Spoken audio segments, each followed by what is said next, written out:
I'm live. I'm on. Hi, everybody. What's up? We're back. The beauties of live entertainment. I'm still. oh, damn. Hey, you caught me off guard, Nick. Sorry. I think we're good. So I kind of want you to.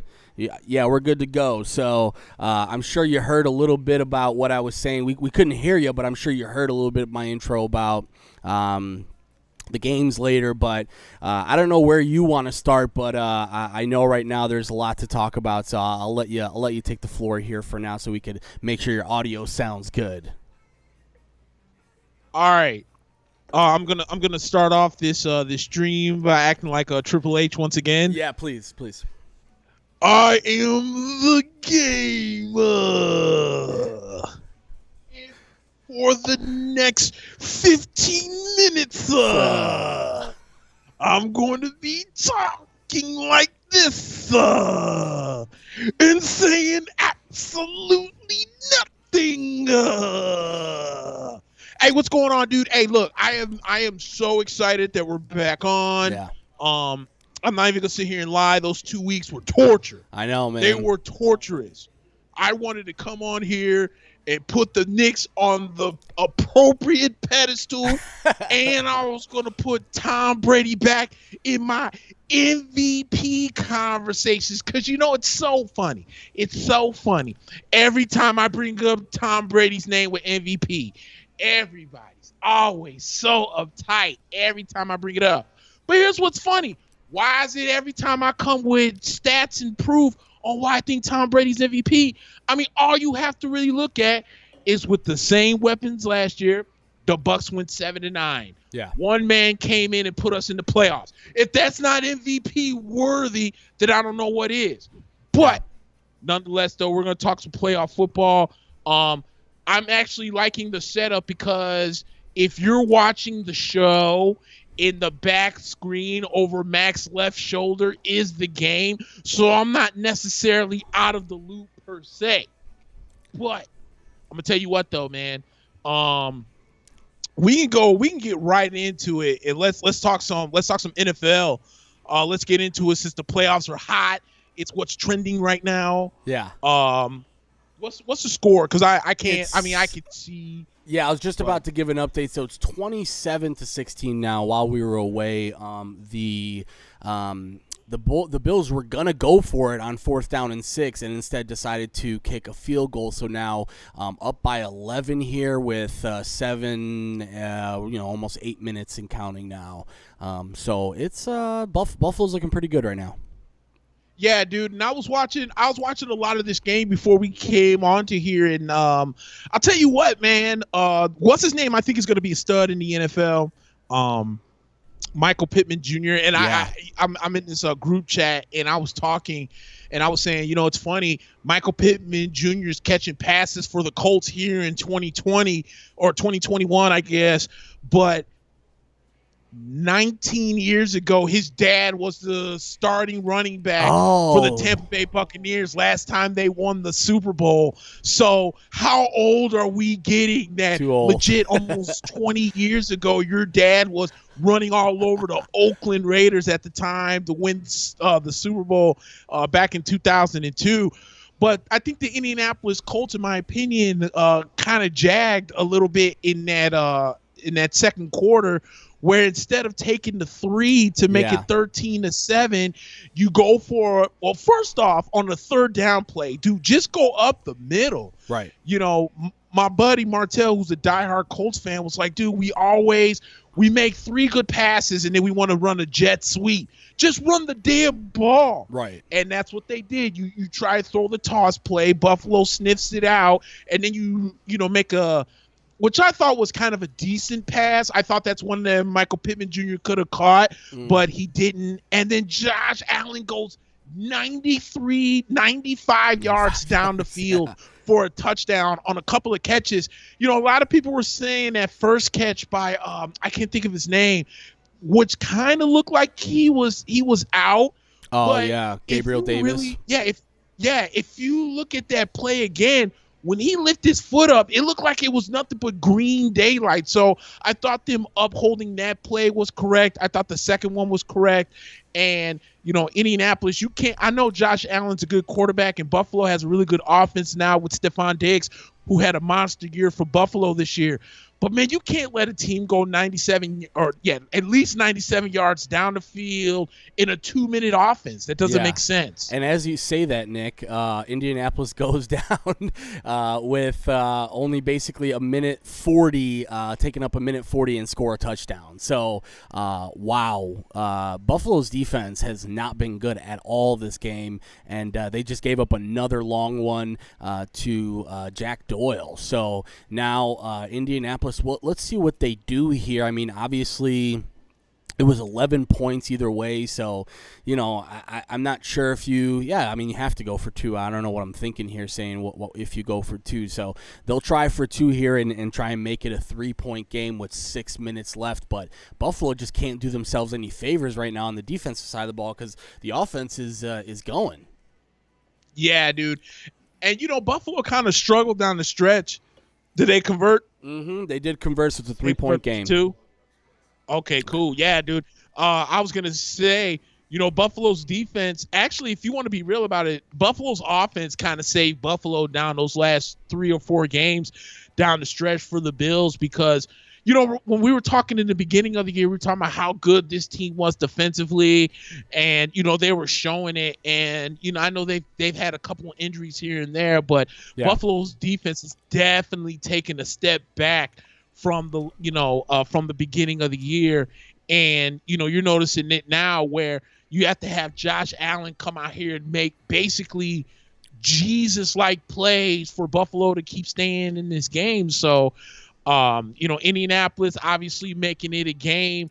But I said earlier on my Facebook that this Colts-Bills matchup reminds me so much eerily like back in like those 93, 94 seasons where Buffalo was going to 4 straight Super Bowls and Jim Harbaugh and the Colts are going to Ralph Wilson Stadium to take on Jim Kelly, Marv Levy, and the Bills and whatnot.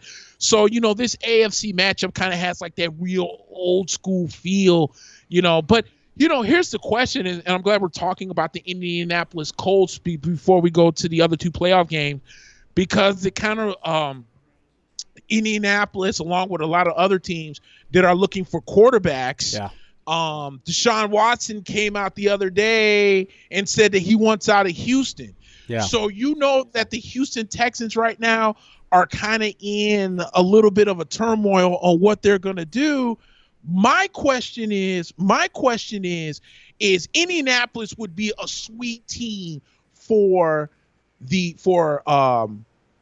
a team that needs a quarterback, and I think Deshaun Watson with those weapons will work really well in Indianapolis. Yeah. The question would be, Indianapolis would have to come up with the sweetest package deal for Houston to trade a star quarterback within their own division. Yeah. So the question is, would Houston really be balls enough to really trade Josh Allen, Deshaun Watson from Houston to Indianapolis? I mean, you're going to have to mortgage your future, but I don't know, man. I mean, I was listening the other day.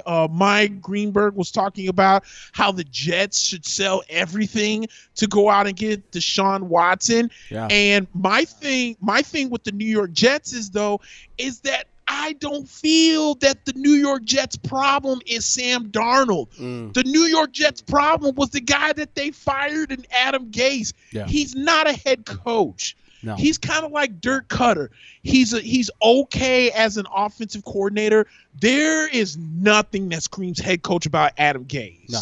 And that's why the Jets did the smart thing in firing him. And if you get you a formidable head coach, you might actually get better play out of Sam Darnold. You might actually, the Jets have the number 2 pick. There's talks about Justin Fields. Yeah. I think the Jets should actually go after someone like a Devontae Smith.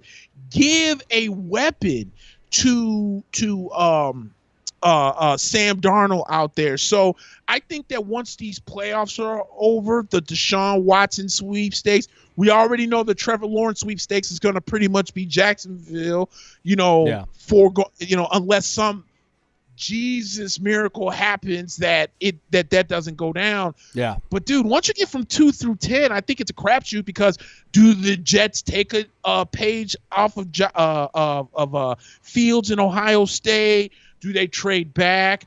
Do they get a wide receiver at 2? I know that's high usually for a wide receiver, because I don't think we've seen a number 1 wide receiver drafted since Keyshawn was drafted by the aforementioned New York Jets back in what was like 93, 94, 95, somewhere in that area. So it's going to be very interesting. But I know Phillip Rivers is doing good now, but I mean, what's Phillip Rivers, like 44 or something like that? Like, he's getting up there in age. And somehow you're going to have to start thinking about, even with me with Tampa, I love Tom Brady here, but at some point you're going to have to start thinking about life after Tom Brady. The Colts are going to start thinking about life after Phillip Rivers. So we'll see how many teams field offers. I know the Bears might have their name in there, but we'll see what happens. But I'm very interested to see if Houston trades Deshaun Watson, and if they do, where exactly does he end up going? Yeah, I think the Deshaun stuff is especially interesting because, first of all, it just shows that the problems in Houston were not solely on Bill O'Brien. This is an organizational issue. Like, if Bill O'Brien's been gone for a couple months now, Nick. Like, there's no more excuses of, Bill O'Brien made Deshaun mad and now Deshaun wants out. No, I mean, I think I'd read some rumors that Deshaun was upset that they hired a GM without consulting him, something that they had committed to doing, I guess. So, the problem with Deshaun is that you're going to be, he's already got his contract. So you're trading for a pretty big contract, which usually means you have to, send something in advance. And Josh Allen just fumbled the football. Oh, my goodness. Josh Allen just got to keep Buffalo recovers, but that was nuts. He was trying to get away from 2 different sacks. He got away from the first, and the second one clearly fumbles the ball. Not a good ball security there by Josh Allen. But yeah, to talk about the Jets a little bit too, I think they said they were going to either trade Darnold or trade the number 2 pick. And that seems crazy to me. Like, to almost put the value of Sam Darnold on the same level as the number 2 pick. Like, we saw it again with Arizona, with Josh Rosen and Kyler Murray, and we've mentioned that before pretty heavily. But when you look at it, like, I don't know about you, Nick, but who's trading anything for Sam Darnold right now? I know he's not a terrible quarterback, but I'm just saying, like, what are you going to give up for Sam Darnold, and what are you going to get for Sam Darnold, and how do you even put it on the same pedestal as the number 2 pick?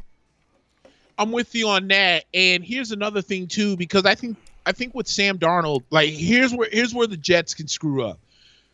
The New York Jets can't be in a position when they're like, okay, we have Sam Darnold. We drafted number 3 overall, like 2 years ago.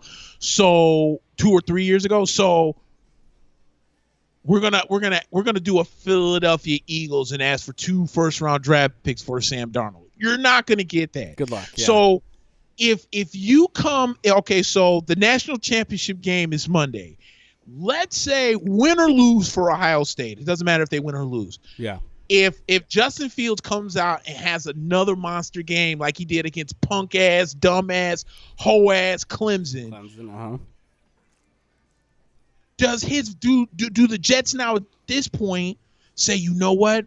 We can trade Sam Darnold? Because the best you might get from a Sam Darnold, unless a team is really desperate for a quarterback, maybe a second, maybe a third. Yeah. But I mean, think about it like this, dude. So the Colts are in the playoffs. Like, this, I feel like Indianapolis is that team. I feel like they're like the premier team right now because, like I said, Phillip Rivers isn't getting any younger, and then Jacoby Brissett, like, he did decent, but he didn't do decent enough for you. Like, he is what he is. He's a backup. Like, he's okay, but he's a backup. This isn't really – I don't really see Jacoby Brissett as being a guy that's a starter in the NFL. Right. So with that being said, if you're the New York Jets or if you're the Indianapolis Colts, do you pull what Buffalo did for Stephon Diggs? Because Buffalo was like, look, we'll trade a maybe for an established talent in Stephon Diggs. So if you're Indianapolis – If Justin Fields comes out and has another 6-touchdown game against Alabama and boosts his stock so high that even Jacksonville will question, do we take Trevor Lawrence, or are we sold on Trevor Lawrence, or do we take the hot Justin Fields who just beat Trevor Lawrence in a nationally televised game in, what was it, the Sugar Bowl or whatever it was? Yeah. Do we make this move? Because the Colts are going to pick somewhere between 20 and 25 maybe at best. So you're going to trade maybe the 22nd pick on maybe if you get a quarterback to a guy that's established with Frank Wright, who's done really well with kind of resurrecting Phillip Rivers, and actually did a pretty decent job with Brissett. But like I said, Brissett's not really a starting quarterback. If I was Indy, I would jump on that in a heartbeat, knowing you're going to have a young quarterback. You're probably going to have to pay him. But with these weapons, with Frank Wright, I think Sam Darnold to Indianapolis makes so much sense. It does, yeah. Then you're not having to go into this insane bidding war when you're going to have to trade like 3 or 4 first-round picks to bring in a Deshaun Watson. Yeah. I don't care who you are. Nobody's a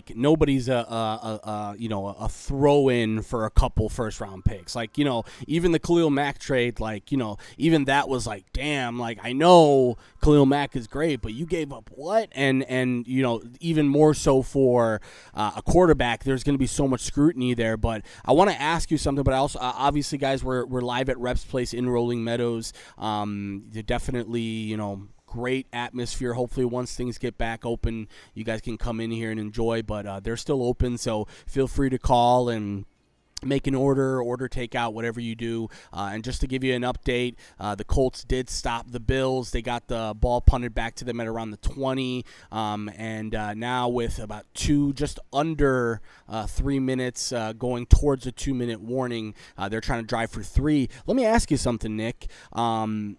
First of all, first part of my question is there anything that Justin Fields can do on Monday to just make himself the number 1 pick? Let me ask you that first. Do you think there's any performance that will clearly put him ahead of Trevor Lawrence? I think another 6-touchdown game like he had against Clemson. Okay, like, that's going to take one of those. Way, that's really the only way. But I really still think that Trevor Lawrence is the consensus number 1 pick. But I don't know, dude. I honestly think that's all he has. He has to have the same game like this. Because think about it, the body of work for Justin Fields right now is not that great because Ohio State's only played going on 7 games, 8 games, whatever. While Trevor Lawrence had a whole year to wrap up his portfolio, for lack of a better way of putting it, where with Justin Fields has 2 things against him. A, Ohio State only played going on 8 games. B, he's a quarterback for Ohio State. We just saw Dwayne Haskins just got cut out of Washington earlier this week. And so let's name off some notable Ohio State quarterbacks. Let's go as far back as Craig Krenzel. Remember when the Craig Krenzel train was high? Yeah. And then he went into Chicago. You don't have to. I was going to say, you don't have to tell me about Craig Krenzel. I know all about Craig Krenzel, how bad he was. Yeah. He comes in for like 2 weeks, had 2 decent games. Yeah, he did. And then just completely crapped the bed after that. Troy Smith is a former Heisman Trophy winner. Couldn't get out of his way in Baltimore. Yeah. Cardell Jones had 4 good games when, was it Braxton Miller got hurt? Because I don't think JT Barrett was a starter yet. Yeah, you're right. It was so Braxton Miller gets hurt. Right. And then Cardell Jones comes in, has 4 good games, declares himself for the draft, got drafted in the 6th round. He's now, I think, was in the XFL or CFL or one of those 2. And then J.T. Barrett, I don't even think got drafted as a quarterback. Neither did Braxton Miller. So he was switched to a wide receiver. Exactly. Yeah. So the Ohio State quarterback tree hasn't really been that great. And I think that goes against Justin Fields. Don't get me wrong. Justin Fields like 6'4", 225. The man's a monster. Yeah. But knowing the history of Ohio State quarterbacks, I think that puts him behind the 8 ball just a little bit. So unless he comes out and has a 6-touchdown game against Alabama, which is likely, because I'm not saying that Ohio State's going to win against Alabama. I'm just saying Alabama's defense is very suspect. Yeah. And Justin Fields can have that type of game. That's the only way I think that Jacksonville comes in. And not even so much Jacksonville, but even the Jets, because there's no guarantee that the Jets would even take Justin Fields at 2 if they're really if they're seriously considering trading back from that pick. So that's the only way I can really see Justin Fields taking over Trevor Lawrence if he has another monster game on national TV against the almighty that is Alabama. But like I said earlier, Alabama's defense, they struggled against Florida even though they won, and they struggled a little bit against Notre Dame, but started to figure it out. But yeah, that defense isn't the same defense as it was, a couple years in the past. No, and they have like really good talent on it, but definitely haven't played up to expectations. And the reason why I asked you that is because there's a lot of rumblings about everybody's favorite coach, Urban Meyer, and that he is. By the way, his health issues are good now. Family issues are good now. And now he wants to find a spot to coach and apparently wants crazy money to do it. And Shad Khan in Jacksonville might be willing to do that. But if Jacksonville does hire Urban Meyer, you would think he'd go Justin Fields with that pick, right? You know what? I'm glad you mentioned that. That actually makes a lot of sense. Because think about it like this. I'm glad you brought that up because all of this stuff ties in, okay? So you mentioned earlier about the Josh Rosen, Kyler Murray with the whole Steve Wilkes and whoever they call Cliff Kingsbury right now. Yeah. You spend the number 9 overall pick on Josh Rosen. The offensive line was so bad, the man was getting killed. You part ways with Steve Wilkes because you realize he's not a head coach. So then Cliff Kingsbury comes in, says, I want the air raid offense, and drafts Kyler Murray, cuts ties with Josh Rosen. Fine. Now here we are 2 years later, and the question has now been surrounding the Miami Dolphins. Are the Dolphins really sold on Tua, or do they somehow, because they have the 3rd pick in the draft because Houston was so god-awful, and Bill O'Brien is one of the greatest GMs in the world, that you would trade a 1st-round draft pick for Laramie Tunsil? That's another question for another day. Oh, my goodness. So... Right, exactly. So you make the Laramie Tunsil trade. You're sitting there at 3. Tua was average at best in those last few games that he played in the second half of the season. Yeah. So if Justin Fields is sitting there at 3, do you went for the whole tank for Tua 2 years ago. He fell into your laps, and then you're going to pull an Arizona Cardinals with him. But then you make the greatest mention that if Urban Meyer comes in, who still got, I'm sure still has some kind of tie with Ohio State, knows Justin Fields, knows his play. If he comes in and gets hired, I'm with you, dude. I think he says, look, I know Justin Fields. He's good with my offense, the offense that I run, the offense that I'm comfortable with. I would rather bring in the quarterback that knows the offense, that can teach it, than me having to teach Trevor Lawrence an offense that he may not even know. Right. So there's a great chance. There's a great chance that I'm with you, dude. That curveball can be thrown in there where Urban Meyer goes Justin Fields, which then means that Trevor Lawrence will fall to the Jets. And if you're a Jets fan, like, you could be sitting there saying to yourself, like, oh, my goodness, are you kidding me that we won a game against the Rams that we shouldn't have won, and now we'll still get our guy fall down to 2? I think that's a great question. And I think, you know what, dude, now that you bring it up, I think there's a great 55-45 chance that could happen. Right. That Urban Meyer will convince Jacksonville to take Justin Fields over Trevor Lawrence because he's recognizable with the offense, dude. That's a great question. Yeah, I just think that, like right now, Jacksonville's like in a weird spot, like organizationally. Like they might be in talks to leave Jacksonville soon. And, obviously with the pandemic and COVID having that type of effect that it did, it seems like that's probably out of the question right now. And by the way, guys, we're still keeping an eye on the Indianapolis-Buffalo game. It's 28 seconds now left here. Indianapolis doesn't have any timeouts, and they need 3 points. Like I said, 28 seconds left in the game here, so we'll keep you updated on that, as obviously we're live at Reps here. As I said to you guys before, continue to, if you guys are looking for food, they're open right now, so give them a call and check out their menu online. And, again, continue to support Reps for us because they support us, and we're really happy and lucky to be able to do the games from here. As, again, we're watching the replay on the Buffalo-Indianapolis game. It looks like Zach Pascal made a nice catch on 4th down and 10, and now they're reviewing it for the possible fumble as Buffalo took the timeout.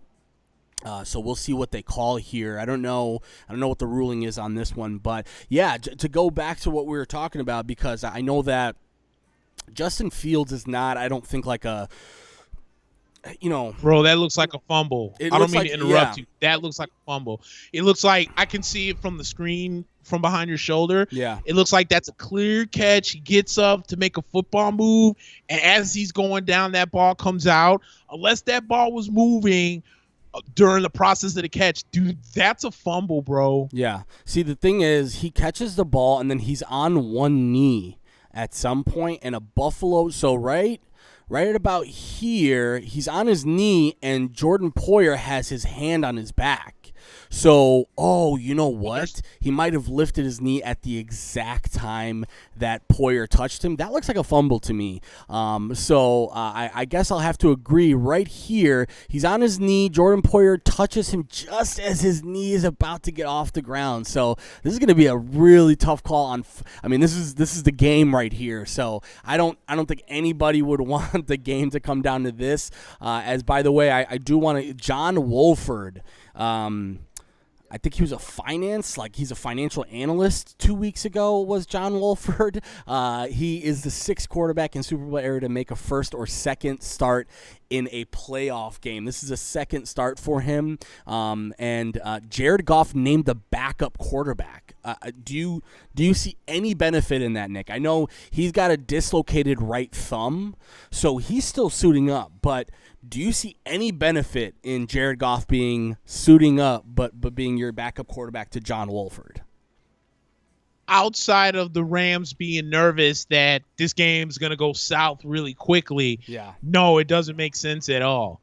If Jared can't even throw the ball, then why is he up there? Why is he even in pads? Just, have him sit it out. It's crazy. And again, this Wolford kid had a good game last week as I paid attention. Listen, I think everybody expects every quarter. That's another thing I want to talk to you about, because I think you and I talk about this a lot, but I don't think it gets talked about in the in the world of football enough, of just like the leash that is on a quarterback now. I mean, we've seen some really tight leashes in the late 90s, early 2000s, but now more than ever, it's like a quarterback has 3 bad drives and he's no longer, let's start looking for our quarterback next year. It's like the Tua stuff. Tua hasn't had his best, I would say, games, especially as of lately. But this idea that Miami should, it's like, all right, we saw what we have out of Tua, bye-bye, we'll just see what we can do. I don't think I've ever seen a leash as short as it is now. And, we've seen what type of effect that has on good teams. Like, the Bears are an example of that. You had such a short leash with Mitch Trubisky that You couldn't wait to sit him earlier in the year. You sat him. Your team goes down in the dumps. And then, by the way, when he comes back, all he does is lead you back into the playoffs, even if it was ass backwards. He got you into the playoffs. And you and I talked about this, I think, like a month ago. What's going to happen now if this guy goes on a run? He's a free agent next year. There's no guarantees coming back for the Bears. So what's going to happen when he go if and when? And I'm hoping, and Bears fans are hoping, that Mitch goes on a run and wins the Super Bowl for us this year. So the leash on quarterbacks is just so abnormally tight now. Yeah, dude. I'm with you. As a matter of fact, bro, I am on record, and I know you are as well, thinking that what happened to Ryan Fitzpatrick was nonsense. Yeah. I think so I thought what happened with the Bears was Matt Nagy tried to save his job with the Bears when he took Mitch out of the Atlanta game for Nick Foles. Yeah. What did Nick Foles go? Like 1-6 or 1-7 as a starter? And the only game he won as a starter was against Tampa on the Thursday night game. Yeah. Because after that team went downhill. I will also say on record that if Mitchell Trubisky plays that game against the Saints, they win that football game. I think so too. Because there was one play, and I happened to be waiting for a dash order, and I was looking through the window watching the game. Nick Foles had 10 solid, easy first down yards, and the dumbass is so slow that he took a horrible sack and damn near fumbled the football. And I kept saying to myself, if that's Mitch, that's an easy first down. Mm-hmm. And my problem, and I think the Bears were the prime example of that. I think what happened in Miami, and we just talked about the whole Justin Fields thing, that Tua switch doesn't happen if Houston wasn't so garbage. Right. Because I think that everyone that honestly thinks, and I'm telling you this, dude, the only reason I even brought up this whole Justin Fields Tua thing was because there was more than one analyst that honestly thinks that Miami would seriously consider drafting Justin Fields after they just got Tua, because somewhere in the Miami brass, they said, oh my God, have you been paying attention to the Houston Texans? They suck so much ass that right now we're in the top 5 position. Right. So that means that we can actually, if we want to, evaluate Tua, see if this is really our guy. And then if he's not, we can go get Justin Fields, let them compete, and whoever loses out, we'll put them on the block and see what value we can get out of it. Something Miami has been doing this whole time. They did it with Minka Fitzpatrick, got a first-round pick for him. They did it with Laramie Tunsil, got a first-round pick for him. And so Miami's probably doing the same thing, saying, hey, look, what if we drafted Justin Fields, Tua comes out in the preseason and absolutely tears up a storm? Okay, so we got the number 3 pick here. We can get some value out of them, or vice versa. So I'm with you on the short leash, especially with I think with the Bears, what we saw this year with the Bears was maybe the shortest leash, because someone was trying to save their job, and it almost backfired until he grew half a brain and said, okay, let me bring back Mitch, who might be a little bit more who is 500 times more athletic than Nick Foles. Yeah. And all the Bears did was win enough games for them to sneak into the playoffs. Yeah. So that lets me know that if Mitchell Trubisky wasn't taken out because Matt Nagy is a complete dumbass, the Bears might actually be in the same spot where Tampa is at that 5th spot. Right. You know what I'm saying? Because the Bears took a hold down, not even so much the Bears. The offense took so many steps backwards with Nick Foles that I was legit saying, Matt Nagy, when are you going to realize this is a failed experiment, bro? Yeah, and this is a you problem. Experiment. Yeah, this isn't a team problem. This is a you problem, and he hasn't quite figured that out yet. As guys, I just want to give you a quick update because Indianapolis. So that challenge, it was the play was upheld, and the Colts just didn't have enough time. Now they're heaving it into the end zone for a Hail Mary. They did not get it, so Buffalo will escape with the win, 27-24 as Buffalo rushes the field. They will move on to the next round. It was a pretty tough late in the game ending there for Indianapolis, and that might be the last time we see Philip Rivers walk off a field. So we will see here, but yeah, Buffalo does move on, and a good win for Buffalo, and again, it's going to be a challenging thing in the AFC. I'm glad you mentioned that, the Bears could be in Washington right now, waiting to play Washington, and instead, they are going to have to deal with the Saints, and the Saints definitely a much more explosive team, which really hurts the Bears because it's going to have to be a shootout, right? And not kind of, you and I were talking before we got on air that, the Bucks Washington game, it's not like necessarily, that's not the feeling, right? The feeling is that, like, oh my God, Washington's offense is so bad that, like, all you have to do is just keep the ball, not turn it over, don't make mistakes, and be able to win the game. But the Bears aren't exactly in that same position right now. So I do want to go through for the next couple minutes to talk about this Rams and Seahawks game because it's going to kick off in another 20 minutes here. So I want to kind of get your opinion here on this game because I don't know about you, but I have a little bit of an upset alert on my mind here in this game in specific because of the Seahawks defense. The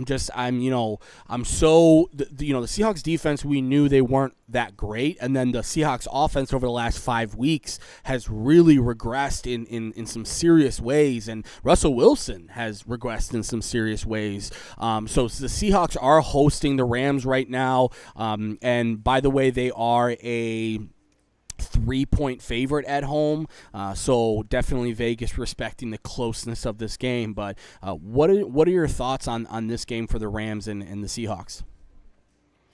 Real quick before I get into that, our good friend Heather Marcella is watching, and she said the Bills have won their first playoff game since she was in Humphrey Middle School. I think her and I graduated in 2001. She's 100%. I went to Jane Addams, actually, and she's 100% correct.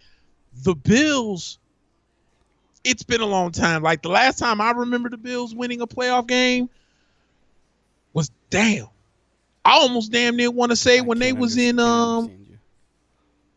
Go ahead, sorry. When they was in when they were going to Super Bowls. When they were going to Super Bowls was the last time I remember. Yeah, they went to Buffalo, 3 and didn't win one. Yeah. So 95 was the last time they won, by the way. 95 was the last playoff win for the Bills, who will now host a game next week for the playoffs.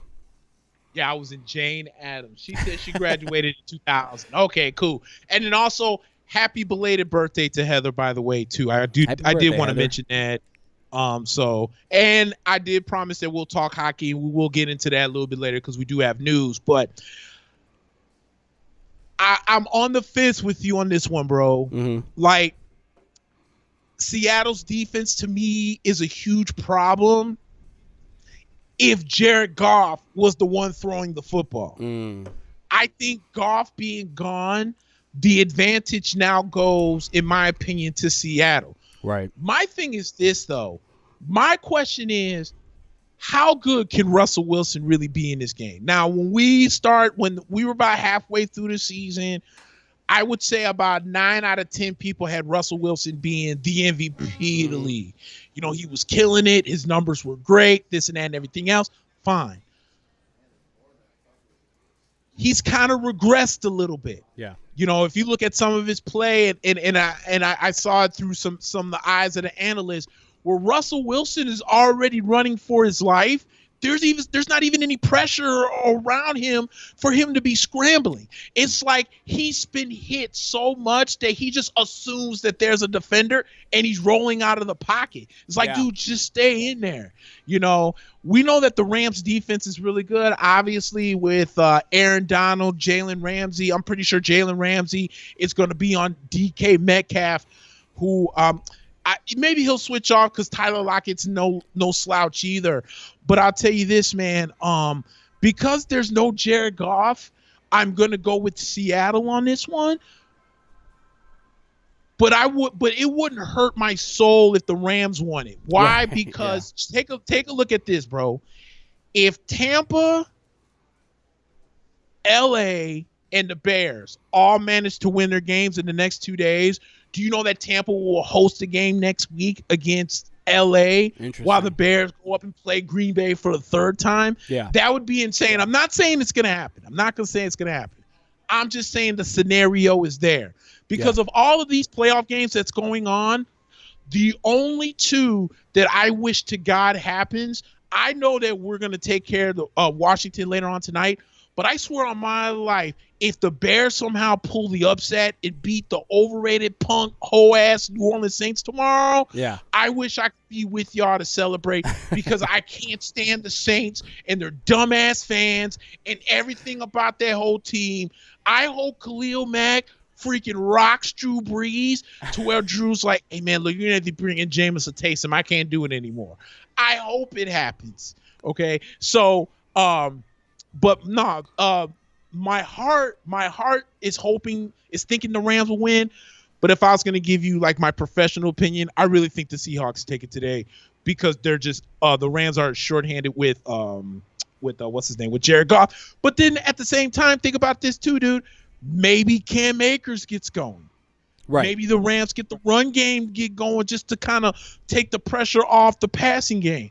If they can do that, and as you mentioned how bad their defense has been, Seattle's throughout the year, it could happen. You never know. So these two teams are very familiar with each other. That's why I think this game is going to be very interesting. But yeah, I'd get the slight edge to the Seahawks. Yeah. I think you mentioned a lot of what I was thinking towards the end there, which is like these teams are so familiar with each other that I think I don't want to say this in an ironic way, but it's almost as if having an unknown at quarterback might be a little bit more beneficial than having Jared Goff. I see where you're coming from because like Jared Goff is your quarterback and the best quarterback on the roster, so you want him to play. But I can't help but think that maybe LA is trying to catch the Seahawks off guard maybe, and you know, especially, you know, again, to be fair, the Seahawks have been resting some people the last few weeks. I know last week Jamal Adams rested, and they've been missing some offensive help as well.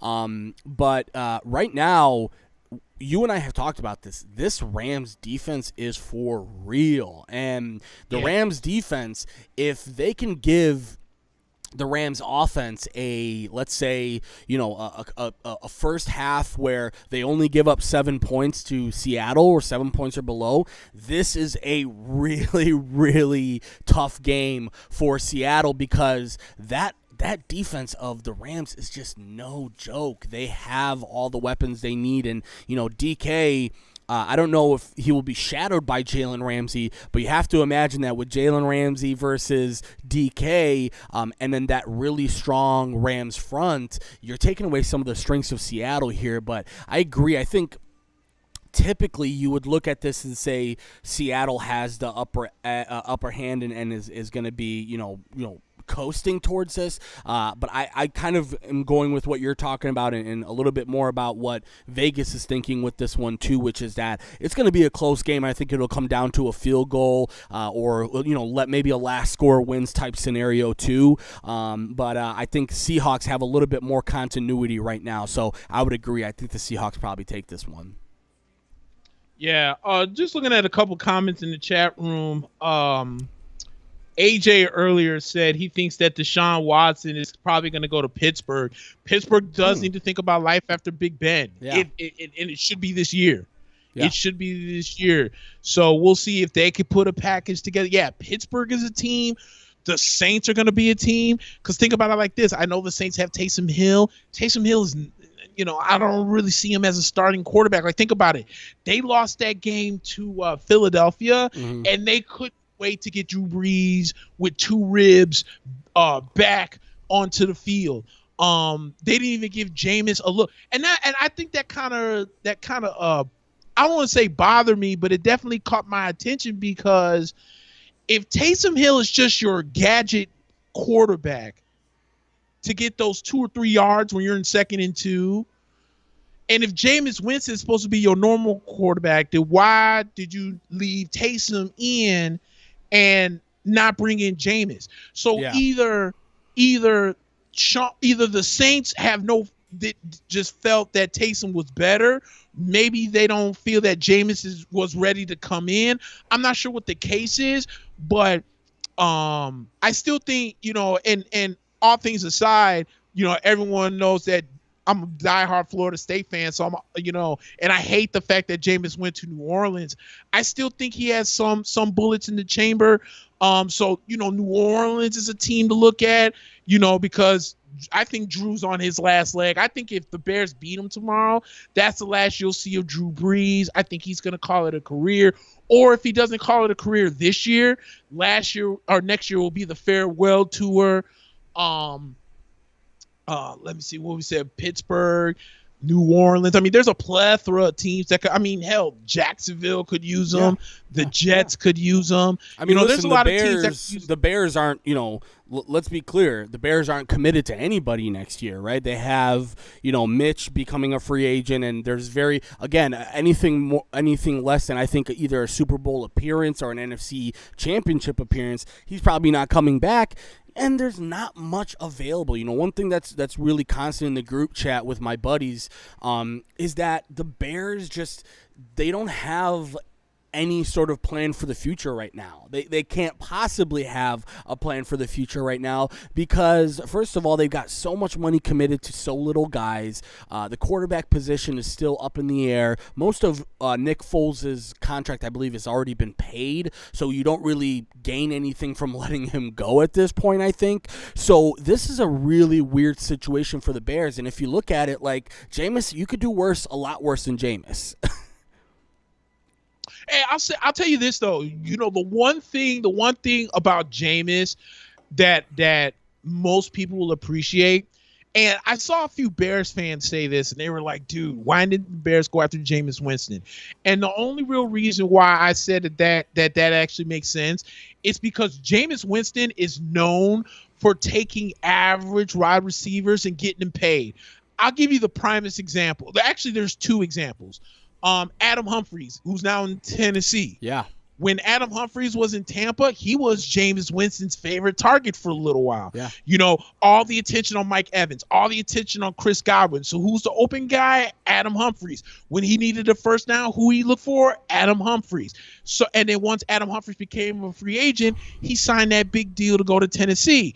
My second example, look at Brashard Perriman. Here's a guy that was a first-round draft pick from Baltimore. He didn't live up to the hype in Baltimore, but when he came to Tampa Bay, and especially towards the end of the year when they lost Godwin and they lost Evans, who was his number 1 target? It was Brashard Perriman. Yeah. So a guy that people thought was a first-round bust in Brashard Perriman became a 1,000-yard receiver and got a big contract from the Jets. I think if you brought Jameis Winston to Chicago, in my opinion, that makes so much sense. Why? Because outside of Robinson, you don't really have anybody else. You have Anthony Miller, you have Cole Kmet, you have Jimmy Graham. You have a lot of B wide receivers, but Jameis Winston, for whatever reason, loves throwing to his B and C guys, and true. I thought that would make a lot of sense. So maybe, Jameis only signed a 1-year deal with the Saints, so he's a free agent. Maybe the Bears entertain that. You know what I'm saying? You never know. Like you said, I think the quarterback pool right now is a little bit thin, but I think there's guys that fit. So and I really think Jameis with the Bears, makes sense. All he has to do is just somehow kind of turn it down on the turnover bug and learn sometimes you can just take a sack and you don't always have to make a miracle play. But I think that's a match made in heaven. I think Jameis in Pittsburgh would be a match made in heaven. Yeah. You give Jameis Chase Claypool and Juju Smith-Schuster, and if you just get him a running game, dude, he could be a beast out there too. So I still think Jameis has some bullets still in the chamber to play. I mean, the kid's only 25 years old, if not just a little bit older than that. He's not washed up by any chance. He just sat a year behind Drew Brees. He's gonna get another chance. I think the Bears, Pittsburgh would make perfect sense for him because you're not really, unless you're in the top 3 picks of the draft, you're not really gonna get Trevor Lawrence, and you're not going to get Justin Fields, and unless you make some mortgage future, you're not going to get Deshaun Watson, or you're not going to get some of these other guys that are out there. Tyrod Taylor will probably be a free agent now that Justin Herbert took over in LA. So you never know, dude. Like, you never know. But I think Jameis is going to find him a job. I just don't think it's going to be in New Orleans. I think someone's going to take a flyer out on him. Yeah, and it's kind of staggering to think about it, but there's at least maybe 5 to 7 teams that could be making quarterback switches next year. I mean, that's I know it's pretty on par for what we've seen with the NFL lately, but it seems now more than ever that if your quarterback isn't doing what he needs to do, there's no guarantee. I mean, even like the Matt Ryan stuff, I know that the Raiders are probably happy with Carr and what they could get from him, but if you look at the grand scheme of things right now, there's more teams that need quarterbacks than there are competent quarterbacks out there. So you're going to see Trevor Lawrence added to that pool. You're going to see Justin Fields. I know Trey Lance. There's a couple of other quarterbacks that will sneak up, I'm sure, by the time draft time comes around, but. I think it's safe to say both of us like the Seahawks here by the hair of their chin, but I think we still both like the Seahawks here in this game that's about to kick off in another 2 minutes here. But I want to give you some time to talk about this matchup with Washington, because I think you and I had talked about it before we got on air, and we talked about how this is a close game, and I think when we were having our audio issues, I don't know if you heard this, but I mentioned how to see that Washington is hosting this game is so odd. It's just so you would not expect that an 11-win team is going to be visiting a 7-win team.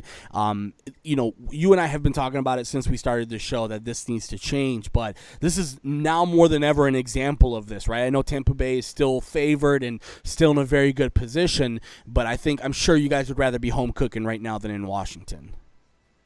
Yeah, dude, but you know what? Here's the crazy thing about Tampa Bay. For over the last handful of years, the Bucs, for whatever reason, play better on the road than they do at home. This year, they were 6-2 on the road. The only 2 games they lost on the road was in New Orleans and in Chicago, and then they were 5-3 at home. So, the Bucs are a game better on the road than they are at home, and I do think that when the CBA comes along, I think they're gonna fix that. We mentioned on previous shows how I want to say it was Adam Silver, if not it was David Stern, like kind of in his last couple days, years as commissioner, when they stopped having the 4 division winners take the top 4 seeds. Yeah. You could win your division in the NBA, but if a team had a better record than you, then they would jump to 4th and you move down to 5th. I think that's going to happen here in the NFL because we talk about the beast mode game between New Orleans and Seattle that year. Remember, New Orleans was in the same position we were in. Yeah. They were 11-5, and Seattle was 7-9 that year. But Seattle had the home game, and then we see Marshawn Lynch, go 75 yards after being hit 20 times and not going down. Yeah. If that game's in New Orleans, maybe that play doesn't happen, and it does affect you a little bit, when being at home and on the road, especially when you have fans. I do think that's going to change in the future, but I think this really benefits Tampa Bay a little bit because, like I said, they're better on the road than they are at home. Yeah. Biggest I said earlier, I'd be a liar if I didn't say that I was a little bit nervous for Tampa in this game, just for the simple fact a franchise that hasn't been in the playoffs in over 13 years. You got a collection of guys that have dreamed of being in the playoffs but never been here. Really, the only guy on this team that's been to the playoffs that's suiting up, that's not called the head coach, is Tom Brady. And Ndamukong Suh. Ndamukong Suh's been in the Super Bowl as well. True. But and JPP. But offensively, the only guy that's been in the playoffs has been Tom Brady and Leonard Fournette. Remember, Fournette was on that Jacksonville team that almost upset New England. So this as a collection whole, this is brand new territory for him. I think the biggest matchup for me in this game is Chase Young versus Donovan Smith. I don't think Chase Young is going to go up against Tristan Wirfs. I think if he does, it's going to be a minor league mistake because, as I've mentioned on my Facebook now for almost the last month and a half, freaking Tristan Wirfs has been a monster on that right side. This man, let me tell you how great Tristan Wirfs has been. Let's go back to Week 5 when the Bucs played the Bears. He gave up the sack to Khalil Mack, and 2 plays later, he got hip tossed by Khalil Mack. And then Tristan Wirfs locked down Khalil Mack so bad that Khalil had to go on the other side with Donovan Smith to get to the quarterback, and hasn't given up a sack since then. And I think with because Chase Young and Tristan Wirfs obviously played against one another, Ohio State versus Iowa. If Chase Young is coming off that left side, that means that Ronald Jones is going to have to clip him. That means Leonard Fournette is going to have to clip him. That means that Rob Gronkowski may have to clip him. He's going to need some help to guard Chase Young. If the Bucs can control the pressure, I think they'll be okay. But if that offensive line has that game where they're slipping, I think it's going to be a long game. Zach asked me earlier that the Bucs are favored by 9. Do I think they will cover? I'm still on the fence about that because, again, Washington's defense is so good that they can keep games close, but their offense is so bad that I feel like if Tampa Bay comes out and gets himself an early double-digit lead, whether it be 10, whether it be 14 or more points, I think the game could potentially be over because Alex Smith potentially is not going to play in this game because his calf is sore, and now they're bringing out what seems to be their quote-unquote third-string quarterback against Tampa, who's getting Shaq Barrett back. So if Washington can't get the run game going, which is going to be a tough task because Tampa still possesses the best run defense in the league, if they can't get that run game going, I don't see a scenario where all of a sudden not this Buccaneers team of the past have had a bad habit of making average quarterbacks look like Hall of Famers. I don't think this defense is going to do it. So I think Tampa Bay is going to end up winning, but I'm still on the fence about that -9 because because of reasons I just mentioned earlier. That's a pretty big point to be on the road against the number 4 defense in the league in Washington. That's another thing I was going to mention is that Washington's defense is got some serious firepower on that, especially in the front 4 and in the back 4. They've got some serious firepower that they can throw at you, and I think it's going to come down to, especially for the Bucs, touchdowns instead of field goals, right? Cannot settle for field goals against a team like this. You have to be able to go up by 7 and make it tough because, again, you mentioned it.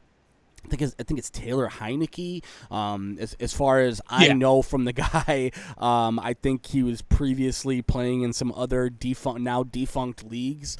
So not exactly a guy that was super experienced even during the season. So Tampa's defense is in a really good position to eat today, later on tonight. The real issue is that they cannot underperform, and by the way, you can't afford 3 and outs. That's one thing that I've noticed with Tampa Bay is they really struggle with going on these cold streaks, and it makes their offense seem and look a lot worse than it actually is. Like, I think that Kansas City game you could probably attest to is like a good example of that, where the offense went on such a huge cold streak in the beginning of the game, and in the first half in specific, but then in the second half when they came out and were firing on all cylinders, you saw that, like, oh, this is clearly not a team that maybe plays down to its competition just a little bit sometimes, but at the same time, I think having Tom Brady, I mean, this is why you went out and got Tom Brady, right? Like, I know we talked about it earlier. It's like you got Tom Brady because you want him to get you to the playoffs. Well, really, what it comes down to is that you want Tom Brady for situations like this because, you mentioned him having the most tenure and the most sort of experience in the playoffs, and a lot of people think that maybe it's overstated that, it doesn't matter. You can have a bunch of rookies out there and the best team wins. But I tend to believe that if you got a guy like Tom Brady in the locker room, in the huddle, on the sidelines, it makes a big difference. And I would expect to see the animated Tom, the Tom that's out there, yelling at people and telling people what to do and how to do it. And I still think, I see it as I think ESPN has it as +8. But I think right now that's not going to be hard to cover for the Bucs, because again, it's going to be real unless you are imploding. It's going to be really tough for this offense of Washington, I think. And Antonio Gibson, their best offensive running back at least, has been injured the last couple of weeks too. So Tampa's in a good position. Heather mentioned a couple of the injury updates for the Bears that we'll get to later on. Mooney and Roquan Smith have been ruled out tomorrow. Trevathan will have an extra big game along with A-Rob and Jimmy Graham. Let's hope Jalen Johnson's back to help out on D. Yeah, that's really big, and we'll talk about that. Hang tight in a little bit there, Heather. We'll talk about that during the Bears preview. And again, guys, do us a huge favor. Continue to share out the show. Please let us know if you have any questions, comments. Definitely want to get as interactive as possible here as we're in the middle of a huge sort of crazy stretch of games, which will have the what they're calling Super Wild Card Weekend, and then Monday we'll have the National Championship game, which again we'll get to as well. And we still have a ton of stuff to talk as far as NBA and other stuff is concerned. So please stick around, and again continue to hit up the comments. Let us know if you have any questions, or if you want us to talk about something in particular. But hey, before. Okay. Sorry guys. Steve is saying that he would recommend the quesadilla. He just had the quesadilla at Reps, and it's fire apparently. So he's saying if you're gonna come into Reps, have the quesadilla. And again, guys, Reps is taking orders here, so go ahead and give them a call. Give me the number for them if you could, and I'll plug the number for them. But yeah, go ahead, Nick. Sorry about that. Before we, because it's fresh in my head right now. Yeah. And the audience loves when one of us is gonna snap. Dude, can we talk about what happened on Sunday night, please? Yeah. Between Washington and Philadelphia. You know what? It's not even all right. I have like, it's a two-parter for me. Okay. Because first off, where I get so upset is that what Doug Peterson did in that game by taking Jalen Hurts out and bringing in Nate Sudfeld, and the best excuse you gave was, well, we wanted to evaluate Nate Sudfeld. I am going to tell you that even the most casual football fan who may not break down games as much as we do and other analysts do could tell you with a blindfold on that Nate Sudfeld flipping sucks at playing quarterback, okay? Yeah. This isn't rocket science, right? Now, here's where I'm bothered. Where I get bothered by all of this, when people say the New York Giants at 6-10 had no right to be upset at what the Philadelphia Eagles did. Correction. They had every right in the world to be upset with what happened. just because a team, okay, look, the entire NFC East was garbage, but the New York Giants did exactly what they were supposed to do to put themselves in a position to where they can go in the playoffs later on.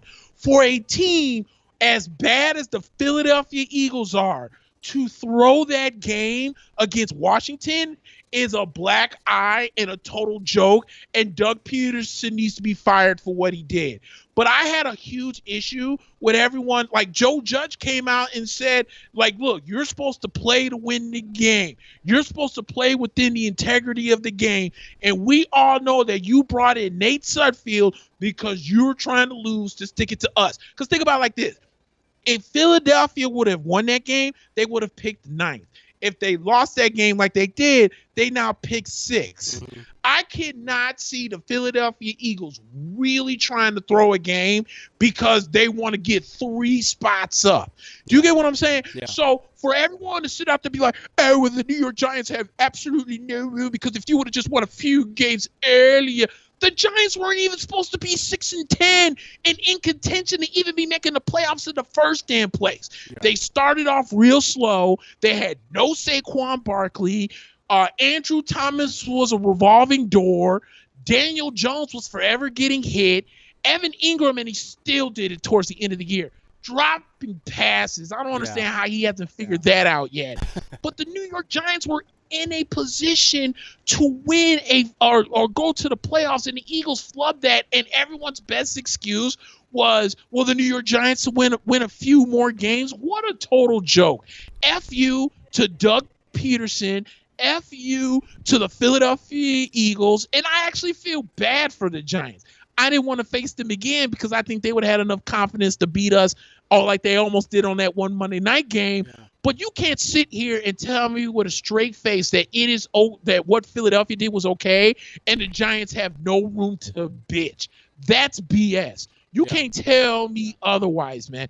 Like I don't know. I don't understand the excuse factor that happens. Like, we as sports fans, and I've been using the H word for as long as I can think of hypocrisy. Because what? So you're trying to tell me, let's say if Washington was 12-4 and the Giants were 11-5, and then the Eagles were like their regular record, whatever they are, 4 whatever and 1, that if they would have done it, it would have held more weight than a team that's 7-9. No, the circumstances are the same.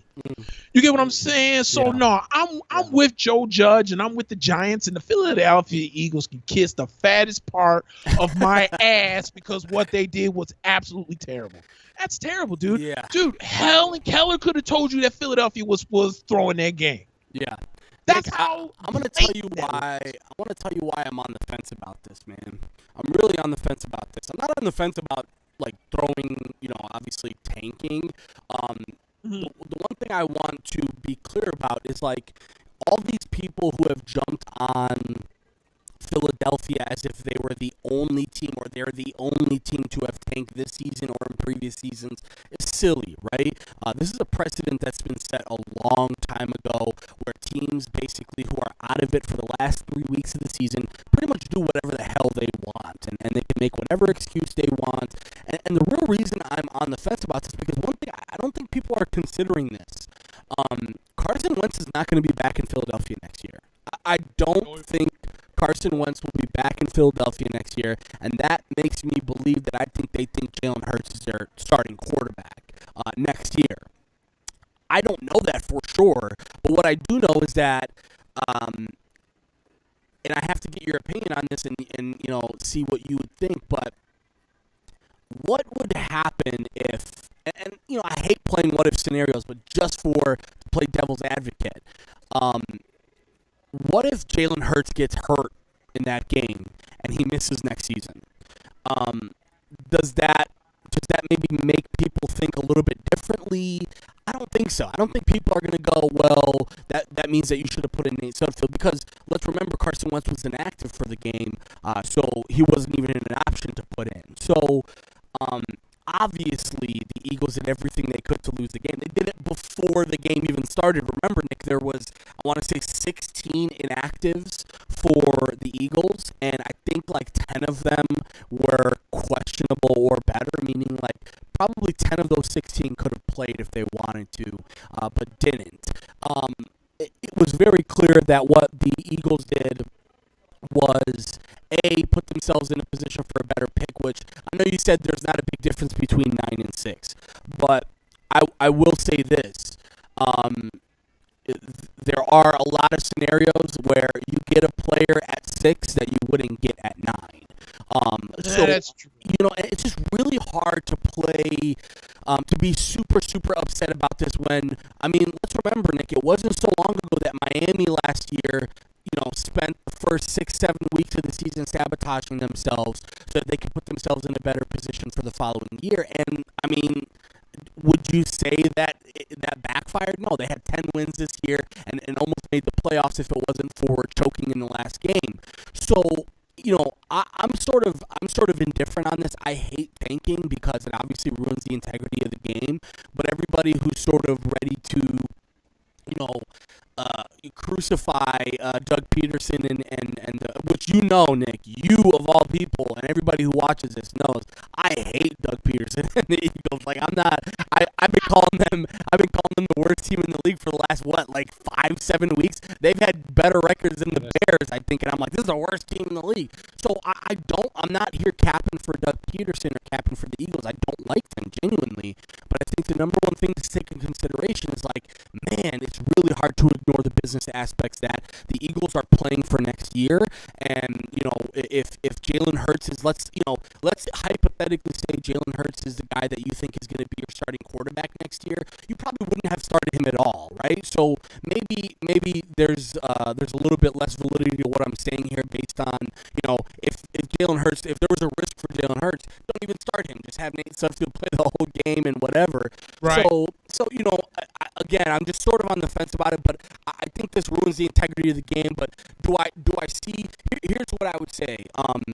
There's a difference between the Giants being pissed off and saying that they deserved it, right? Like the Giants never said that they deserved to win the NFC East, right? They never said we should have been the winners. No, they knew that they came up short and that they could. Obviously, it goes without saying that if you win more games, you're going to make the playoffs, right? So, but right. They have every right to be pissed because this was clearly a let's stick it to our division rival thing, and I thought the Eagles maybe thought it would fly a little bit under the radar, and it didn't, and it was the talk of the town for the last week before the playoffs. Yeah, exactly, dude. But see, that's my thing though. Like, it's one thing if let's say if Washington had this offensive spurt and they were up 35-9. Right. Do whatever you want at this point. Yeah. You know what I'm saying? Yeah. The game was still in reach. Mm-hmm. I think when they made that switch, it was 17-14. So the game is still in reach for Philadelphia to win that game, and then you just bring in Nate Sudfeld, and then you're being told that Jalen Hurts isn't even hurt. They just took him out for no reason, whatever the case might be. And, I felt the media didn't kill Philadelphia enough, but they went all in on the Giants for that reason because they felt like they, quote unquote, deserved to be in there. Where I feel like all the Giants players were saying was dude, if you would have just lost straight up, then that's fine. Then it's whatever. Yeah. Right. If you would have just started Nate Sudfeld and said, hey, Jalen Hurts is unavailable for XYZ, it's damn it. Now we know we're not going to win. But you take them out on a healthy scratch and for no apparent reason because the answer was you wanted to evaluate Nate Sudfeld. I think that's where the joke comes in. Yeah. And you're right. Philadelphia has no right to help anybody but themselves, and they did by losing the game because you're right. Who you'll get at 6 may not be there at 9, or if you want to go up to 6, now you got to mortgage your future to try and move up 3 spots. Right. So I do agree with you on that, but I guess my rant is for those saying, well, you only won 6 games, so you don't deserve to be up there. Yeah. Okay. Well, with that logic, then Washington should not be in there for being 7-9? If we're going to say that, sure as hell should be hosting it. Exactly. Yeah. So, I wanted to bring that up because it was fresh, and I was just kind of heated listening to everyone clown the Giants and their players because they clearly went on to Twitter and clearly viewed their displeasure with what happened. I'm so glad you mentioned it, and the reason why I'm so giddy that you mentioned it because I want to get your opinion on this.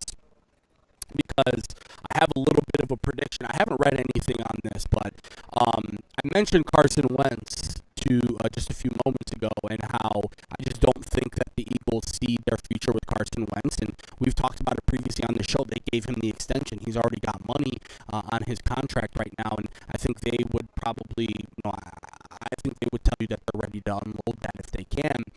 And I can already see it. I'm not, don't call me Miss Cleo, but I can already see it that the Bears are going to be involved. And the Bears are going to be talking to the Philadelphia Eagles about Carson Wentz. And depending on what the asking price is, they'll probably end up trading for Carson Wentz. If, we will see obviously lots and lots of football to be played here over the next couple of weeks before we start to make predictions like that. But Carson Wentz has a connection to 3 of our offensive coaches. 2 of them were in Philadelphia when he was there. So there's a lot of connections right now that sort of show that Carson Wentz is going to be there for the Bears. The main issue I think for the Bears is going to be salary, obviously, and being able to fit that in. And I don't see how it happens, but I think the Bears are going to go. They're going to go for it next year. They have to. They don't have the luxury to quote unquote rebuild or retool or whatever you want to call it. We're paying so much money to guys on defense, so much money to our offensive line that it's going to be impossible to try and say, well, maybe we won't spend so much next year and we'll just see what we can get. No, you just have to go out and get a quarterback. You have to be competitive because your window is actively shutting as we speak. And obviously tomorrow's game with the Saints has a lot to do with that, which we'll talk about. But what do you think about Wentz overall? I mean, I know he hasn't been good this year, but we talked about the quarterback pool being so light and so underwhelming. What do you think about Wentz and possible landing spots maybe with the Bears? I wonder what the asking price is going to be with Philly because remember when Nick Foles came out and when he won the Super Bowl, the Eagles were like, we want 2 first rounds or 1 first round, 1 second round. Because I think Nick Foles at the time was a restricted free agent, and that was the price on his head coming off that Super Bowl win. I believe it or not, I think the Bears are a good landing spot. I think the Colts are a good landing spot. San Francisco is actually an interesting landing spot because I know they signed Josh Rosen. He's going to have to prove himself, but are you really sold on Jimmy Garoppolo? You know what I'm saying? Here's the thing about Carson Wentz. I don't think Carson Wentz is as bad as a quarterback as everyone thinks they are. When the Eagles won the Super Bowl, Carson Wentz was actually in line to win the MVP. That's how good he was that year before he went down with the leg injury. Right. For some odd reason, this team has seemingly taken He has seemingly taken steps back. But when I look at the Philadelphia Eagles this year, you barely had Alshon Jeffrey. Yeah. You barely had Deshaun Jackson. You barely had an offensive line. You barely had a run game. So Doug Peterson basically put a small buffet plate in front of Carson Wentz and put the whole buffet on there and told him he's got to eat it before he can come up. He got stuffed after a little bit. So he's making throws to B-, C- wide receivers, and he was throwing picks and was a turnover machine. Mm-hmm. So I think if Carson Wentz goes to a team with better wide receivers, better personnel, I think you may not get the MVP on our way to the Super Bowl, Carson Wentz, but you're going to get a better version of what we saw this year. Yeah. So if the Philadelphia Eagles are smart, if you're really just trying to get rid of Carson Wentz, don't put the price too high because you have teams out here that are searching for quarterbacks that could use his services. Yeah, that's true. So I think if the Bears are uncertain with Nick Foles, if they're uncertain with Mitch, if they're only asking for a 3rd-round draft pick from Philadelphia, why not? And then if you're the Bears, you want to get real slick, you could be like, hey, if I got to take on this whole salary, we got to bump it down to a 4th. Right. So you're going to get a 4th. You're going to get a 4th-round draft pick for the former number 2 pick in the draft. It's almost a damn near a steal. It's hard to be mad about, right? It's hard to be mad about value-wise if you get a former number 1 pick for a 4th-round pick, right?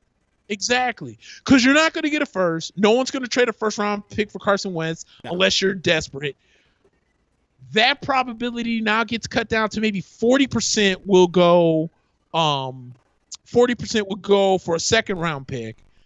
Then maybe, it might get, or actually it would get higher. So you're going to go, nobody's giving up a first, 40% for a second. Maybe that jumps up to 60% if you throw a 3rd. But I bet you 100% of teams that need a quarterback say, if I'm taking on this salary, I'm not giving you anything better than a 4th-round draft pick at the end of the day. Yeah, I think that's important, too, that you mentioned that because, if Philadelphia is, thinking that they're going to get a 1st-round pick, then, go kick rocks somewhere because that's not going to happen. But I do want to give a quick update on this Seattle and LA game. John Wolford went to go sneak for a 1st down earlier in the quarter, and he got hit by Jamal Adams, which ended up getting flagged. And Jared Goff is getting himself ready on the sideline right now, so it looks like Jared Goff is going to be making an appearance here as Wolford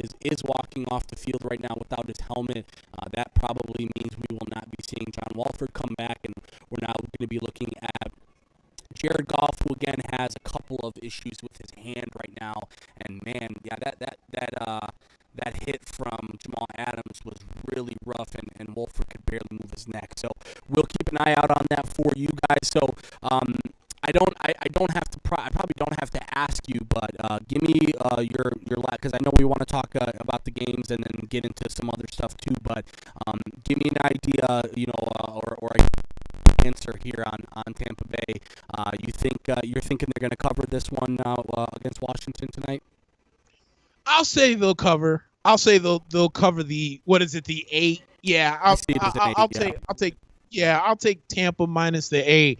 I just don't. If Washington's offense was above 20, then maybe not. I'd be like, I don't know. It's probably gonna be close.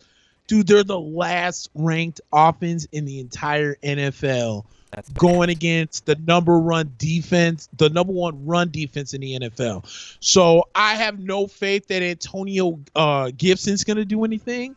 So that means that Tyler Heineke is going to have to become Joe Theismann in order to beat Tampa Bay. I just don't see it happening. Yeah, and it's official, by the way. I think it was still up in the air earlier, but it is official now. Taylor Heineke will be starting for Washington. Alex Smith is inactive, so that's going to be a rough one for Washington and a big plus for Tampa Bay here. All right, let's talk about some games. Just give me a second. Are we okay? Okay. Yeah, so there's a little bit of an audio issue with me, Nick. So do me a favor and take us into this Ravens-Titans game tomorrow at noon. It's Ravens, Titans, and I believe Titans are no, I'm sorry, Ravens a little bit of a road favorite, 3-point road favorite. What are you thinking? You said the Titans are road favorites? Yeah, no, I'm sorry. The Ravens are road favorites. The Titans are actually hosting this game. Yeah, it's hard to believe, but Baltimore, you have to remember, Baltimore had that skid, but then they won their last couple of games. Actually, I think they won their last 5 games, if I'm not mistaken, after falling behind in the division. So, the Titans are hosting this one. Both are 11-5, but Titans hosting, and actually Vegas has Ravens as a 3-point favorite.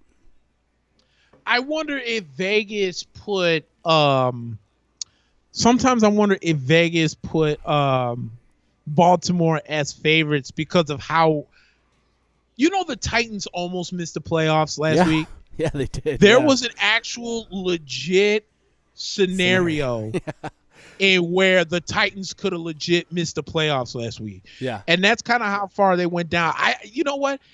I think it all starts and ends with Lamar Jackson because remember, if I'm not mistaken, last year, didn't Lamar Jackson single-handedly almost had like over 450 yards with the offense, and Baltimore still found a way to lose to Tennessee. I think with Tennessee, it all starts and ends with Derrick Henry. If you can somehow maintain Derrick Henry and you have to make Ryan Tannehill beat you, there's a good 50-50 chance that you can win this game because, don't get me wrong, Ryan Tannehill has played well over the last couple of years since he's resurrected his career with Tennessee. I just think the only problem is that Ryan Tannehill isn't necessarily Steve McNair or anything like that.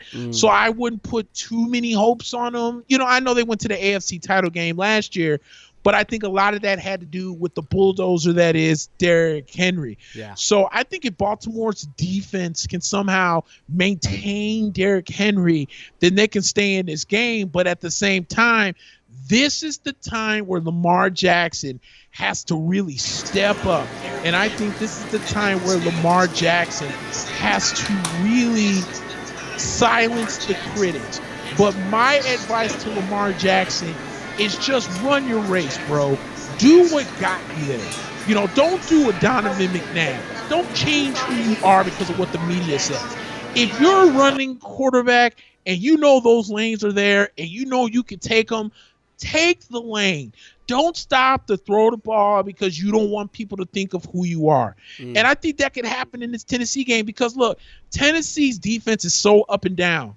Like, there are days when they look like straight-up world beaters, and there are days where they look like crap. And I think Lamar Jackson can have one of those days where he makes that Tennessee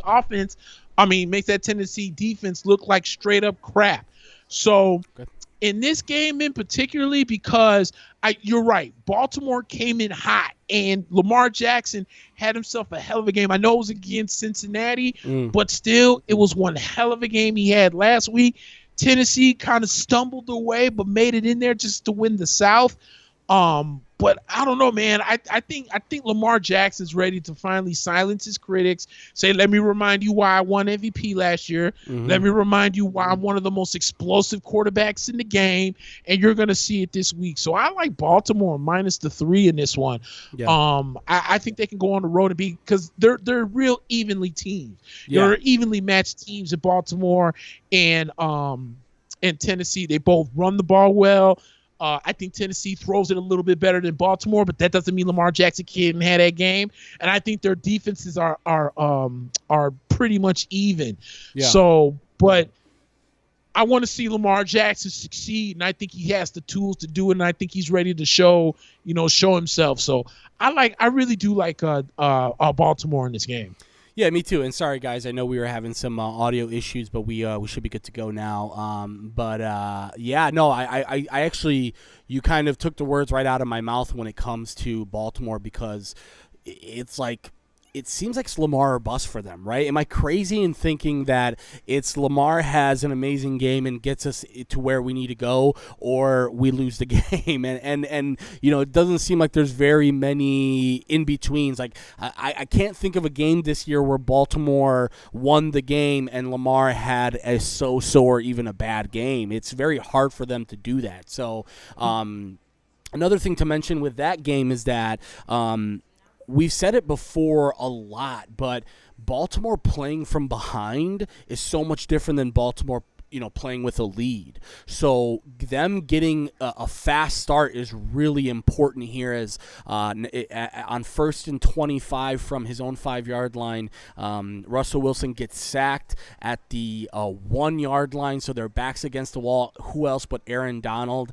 And not the best start for Seattle. Not the best start for either team, but Seattle here. Again, it's going to be second and 34 from their own 1-yard line, and Seattle's got some work to do here as they're down 3-0 as the Rams cashed in on some good field position. I agree with you. I think the Ravens take this one. I'm really worried about the Titans defense. I know you mentioned it a little bit too, but that Titans defense, doesn't seem to have the same playmakers that Baltimore does. Like Baltimore's got the Marcus Peters that can step up every once in a while. They've got some, hard-hitting safeties. They've got linebackers that fly around. I think with Tennessee, man, you're playing with a really thin team, especially up front. And again, the injuries weren't a huge aspect to this for Tennessee, but Baltimore's getting a lot of people back, including Jimmy Smith. They're getting some offensive line guys back. Marlon Humphrey looks to be good to go for this game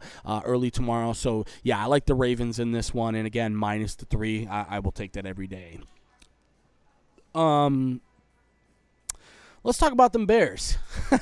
What an ugly – I mean – listen, any Bears fan that told you that they were going to win that game last week against the Packers was probably talking out of optimism, I would say. Right. It's very, very hard to imagine anybody that said, yeah, we're going to go in and beat the Packers and take ourselves into the playoffs. I think I mentioned to Christian, shout out to Christian Sampson, man. He does a great job with the NFL stuff. And sir. Yeah, that's my guy right there. And I mentioned to him, like, I really am happy that the Rams had something to play for last week, right? Like, just imagine if the Rams didn't have anything to play for, and you're in another Philadelphia type situation where basically all Arizona has to do is go in there and show up with warm bodies, and they can win the game, and then you're done. So, but hey, you know what? I don't mean to cut you off, go ahead. But I'm glad you brought that up because there was actually a scenario in where the Rams could have missed the playoffs. If the Bears would have miraculously beaten Green Bay and Arizona would have beaten the Rams would have been on the outside looking in. So you're right about that. The Rams definitely had something to play for.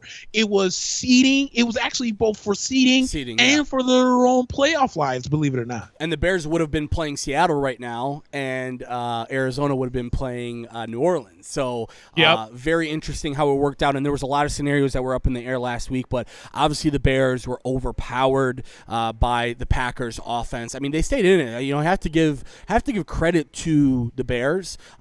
They stayed in it even without their best defensive player, Roquan Smith, being out.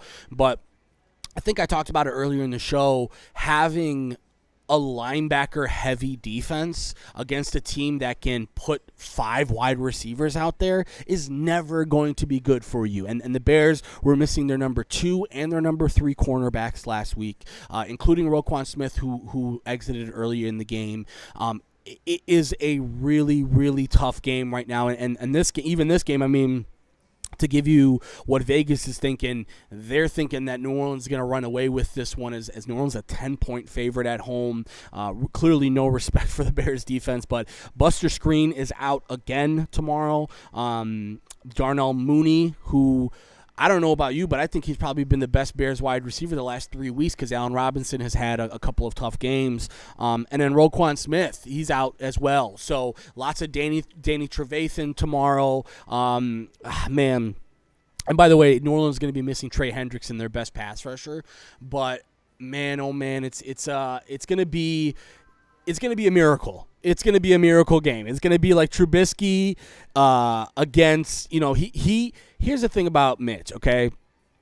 Against bad defenses, he looks good.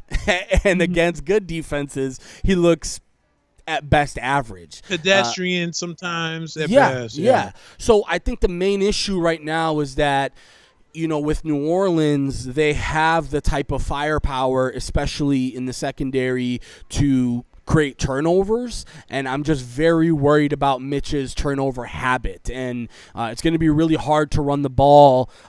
Even with Trey Hendrickson now, it's going to be really hard to run the ball against this New Orleans team. But that's going to be another mandatory thing. You got to get David Montgomery involved early and often, and you have to play from ahead. To play from behind is going to be a crippling factor for the Bears here. So. Obviously, my heart is going to be hoping and praying that the Bears win tomorrow and obviously win Mine out for too. the rest of the season. Yeah, I know yours are too. So we'll get some extra help from Bucs fans and everybody in the NFC South who wants to see the Saints lose. But one thing that I think is really interesting is that if the Bears could do that against the Saints with Nick Foles. I'm very interested to see what they can do against the Saints with Mitch Trubisky. Because, again, we talked about how the game earlier in the season, Nick Foles essentially lost them that game in a couple different ways. You mentioned the first down run he could have made. He missed a couple of passes. He had a turnover. He had a sack that he took that was really bad, and a lot of time came off the clock.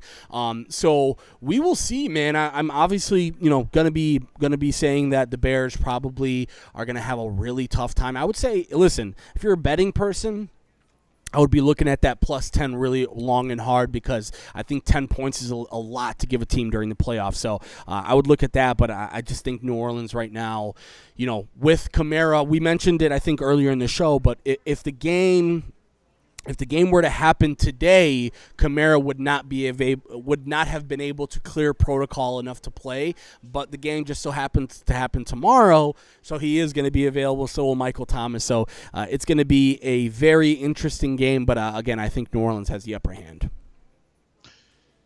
I saw something where Dak Prescott has more receiving touchdowns this year than Michael Thomas.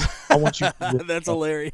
Yeah, dude, it's flipping insane. And that's kind of how a bad year Michael Thomas has had this year for New Orleans. He couldn't stay on the field. Let's be honest, Nick. He hasn't been on the field much, Sure. Exactly.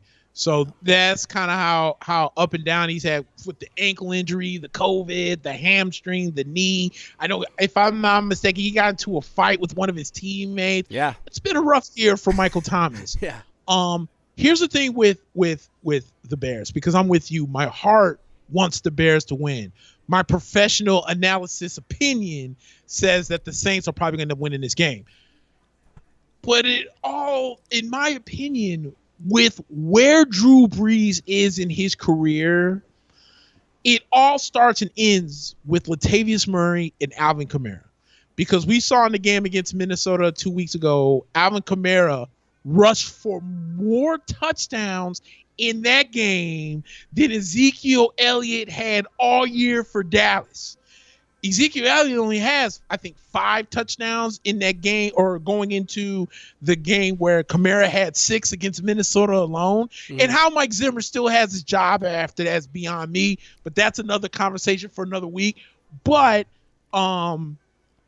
that's how big of a game Alvin Kamara had. And I think with Drew Brees at this point in his career, it's easier said than done. But if you can maintain the run game, but make sure that no one can beat you over the top, Drew does not have that kind of arm anymore. Right. And then on top of that, because the man is still kind of recovering from 8 cracked ribs from a clean hit that got called for roughing the passer on, he still really can't go down the field. Yeah. And what's crazy is the Bears, even though the Bears are missing Roquan Smith this week, the Bears, I feel, have the defense to where they could stop that. I said this in the game you guys played New Orleans. If you keep your eyes on Kamara when he's going out to pass the football, if you keep your eyes on him, there's no way in hell he can beat you. Because what makes Alvin Kamara so good, Alvin Kamara may have some of the best balance in the entire NFL. Right. Like his ability to stay inbound, stay on his feet, break tackles is absolutely insanity. Right. And when he's out in that outfield on those screen passes, when there's not a guy for 15 yards to touch him, he could take that easily to the house. But I feel the Bears have a defense where if you shadow Alvin Kamara, that's one less guy and one less important guy that Drew Brees can throw to. You're playing indoors. Now, I know that kind of plays to the favor of New Orleans, but I think it can play in the favor of the Bears too. It could exploit whatever little speed that the Bears have. The New Orleans Saints can be beat defensively. I know they played so much better. Dennis Allen has done a great job with that Saints defense. You mentioned earlier Trey Hendrickson, probably their best pass rusher right now, even better than whole-ass Cameron Jordan. He's going to be out. So, again, there's so many factors where the Bears can win this game, but we all know how good New Orleans has been, especially at home. So it's going to be tough. But let's not act like the New Orleans Saints haven't been posterized with some of their failures in the playoffs. The Minneapolis Miracle, the Marshawn Lynch drive, and there was another one that they got high. Oh, the the LA Rams so-called pass interference that didn't get called. You know, they've been the poster child of a lot of the L's in the playoffs. Mm-hmm. I'm just hoping that this week I don't even hate the Bears. I don't hate them.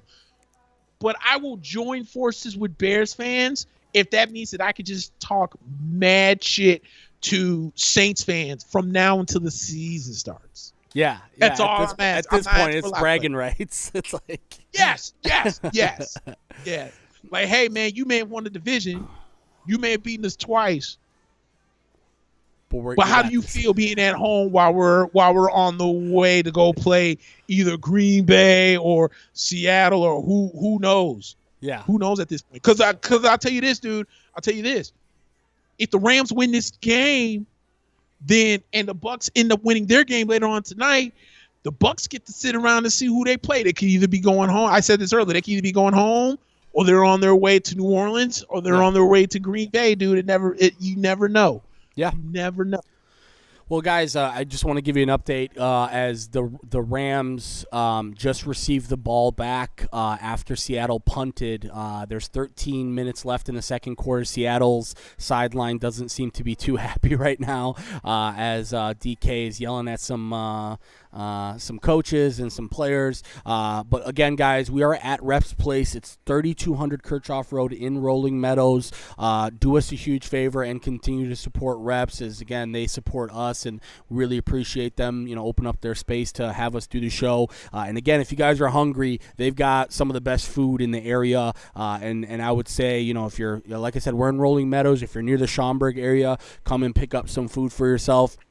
The phone number is actually 224-347-2916. And again, it's Reps Place, REPS Reps over in Rolling Meadows, 3200 Kirchhoff Road in Rolling Meadows, 60008. It seems appropriate because we're talking about the Bears right now, but it's going to be an interesting game, but I'm still surprised that everybody has sort of already kind of counted this as a loss for the Bears, considering how close the game was. That these two teams played earlier in the season. Obviously, no Drew Brees during that meeting, and I agree with you, Nick. I think there's a lot to be said about Brees and his injury because.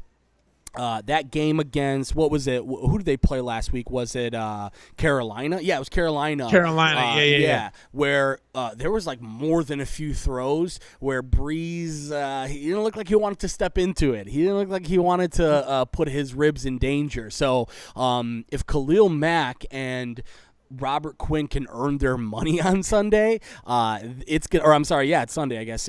It's gonna be a crazy hard game for New Orleans because our run defense is gonna be our strength. They're gonna have to spread us out. Like that's what it's gonna happen tomorrow. New Orleans is gonna do what Green Bay did, and that's what I'm worried about. Green Bay, all they needed to do was put in 4 wide receivers or more, and the Bears had to put a linebacker on at least one of the players, and they just chose that player and ran with it. So it's going to be a tough one for the Bears. But again, I'm willing to bet that if you're a betting person, giving 10 points to a team like the Bears is going to be really dangerous. So if you're a betting person, you might want to think about the underdog in that matchup. And let's not act like the Bears don't have a defense that can stop Drew Brees. I'm so glad you mentioned Robert Quinn, Akeem Hicks, Khalil Mack, and Khalil Mack. You're right. The offensive line they're going to have their hands full. They're going to have their hands full. I'm with you on that. So if the Bears can get pressure on Drew Brees, especially if you're able to stop I wouldn't say that the Bears are going to completely stop the run because that's how talented Kamara and Latavius Murray are. But if you can contain it, if on first down and 10, you let them average like 2 or 3 yards a carry and not have them continuously run down your throats to where the play action comes in. Right. The Bears are going to be in really good shape because I personally think that Mitchell Trubisky has the legs and the scramble ability to put the New Orleans Saints on their heels. Yeah. That's what was missing in that first game in Chicago. So I'm again, my heart says the Bears, my professional opinion says the Saints, but it's going to be a good game. Yeah, that's, I think, another thing that I didn't mention that I'm glad you did. I think it's going to be a great game because I think this is a really good matchup in terms of a playoff game. And the only thing that I think would have maybe swung it in the Bears' direction is if maybe they could have hosted this game and had New Orleans in Chicago on a windy, cold day. That would have been really nice. But again, it's going to be a fun game, and I'm looking forward to it. And again, the Bears have a lot to look forward to. Thank you. Let's talk about the Browns and Steelers because this is going to be an interesting one, but it lost a lot of its momentum. Like, I was really excited for this matchup. I'm sure you were too after that meeting last week where Cleveland went head-to-head with the Steelers, and obviously the Steelers weren't able to come out on top, but shortly after that we heard about some irregularities, I guess you could say, with Cleveland. Had a couple of either positive or inconclusive tests come back, and then it turns out that their head coach is actually positive with COVID-19. So as far as I know, they will be without Kevin Stefanski for this game, and I believe the coordinators will be taking over. I'm not sure who is the what they would call, I guess, interim coach in the meantime, but Kevin Stefanski unfortunately would be who we mentioned it. We gave him a little bit of love, but I feel it's important to give him more love because what this guy has done in Cleveland has been amazing, and it's very hard to put a sort of pin in exactly what he did, but to take this team to 11-5 and get them into the playoffs for the first time in that that long rocky drought, that's a huge deal, and I think Cleveland is improving in the way that you see the way that they have gotten better every single week, whether it be practice or whatever it may be. Cleveland right now is actually coming in as the slight underdog. Obviously, the Steelers are at home and hosting because of the better record. They went 12-4. This was going to be a really tough one for me to pick, but I want to ask your opinion before we jump into like the nitty gritty. Do you think not having Kevin Stefanski on the sidelines is a huge deal? I think so, because is Kevin Stefanski the play caller? I believe he is the play caller. Yeah, he's an offensive play caller. Yeah, so now you're missing your offensive play caller. So, right. I think that's a huge deal. But I think, you know what, dude? At the end of the day, here's the crazy part. The crazy part is that even though they won't have Kevin Stefanski, I think if they had Kevin Stefanski, I think Vegas really would have leaned a little bit, maybe putting Cleveland as a 1-point favorite. Right. Just for the simple fact, the Pittsburgh Steelers fell off so hard. They lost the one game to Washington, and it had been downhill since then. Yeah. And the problem that I have with Pittsburgh is just I don't trust Big Ben. I don't trust Big Ben. I know that Cleveland, I'd said it again, Pittsburgh's defense has been decent pretty much all year. Yeah. But you didn't have Devin Bush. They're missing some Dupree, Bud Dupree. Yeah. Those are two huge pieces in that offense. Yeah. And the thing with Cleveland is, here's the thing with Cleveland. There's so much pressure right now on Baker Mayfield that we're going to see firsthand if he can maintain the pressure or if he's going to crack. Right. Because there has maybe not been a quarterback that has been under a lot of scrutiny as of late than Baker Mayfield. Because remember, when he got drafted, a lot of people didn't think that Baker Mayfield was going to be the number 1 overall pick. Right. He, in most people's boards, wasn't even the best quarterback coming out of the draft. Mm-hmm. Sam Darnold, Josh Rosen, Josh Allen even crept up above Baker Mayfield. Yeah. But Cleveland's like, no, we like Baker. So for him to come out with the help of guys like Kareem Hunt and, or with Nick Chubb, the way he's been running the ball, Kareem Hunt with the running game, Odell goes down. So, and a lot of people believe that Jarvis Landry was the better wide receiver than him and Odell. So now that you don't have Odell begging for the football, he can spread it out. The Cleveland Browns went all the way to an 11-5 record and almost won the AFC North. But not having your play caller out there hurts. Yeah. But I don't think it buries Cleveland. Right. I still think they play tough. I still think Myles Garrett is going to be all up in the face of Big Ben the entire time. Yeah. And dare I say that I think that the Cleveland Browns can upset Pittsburgh tomorrow. Yeah. Because because Pittsburgh is coming into the playoffs with no momentum. They did just enough to win the North. And then you bench, and that's why I'm never like, okay, I understand benching your players because you don't want them to get hurt. Pittsburgh was that team where they needed to play Big Ben and your big guys to continue the momentum going into this week, because we obviously Big Ben has made some horrible decisions, some horrible throws. He has made some reads where he'll throw a ball. There's not a receiver within 5 yards of where he threw the football. Yeah. So I don't know if that's a Big Ben issue, if that's a communication issue, if that's a wide receiver issue.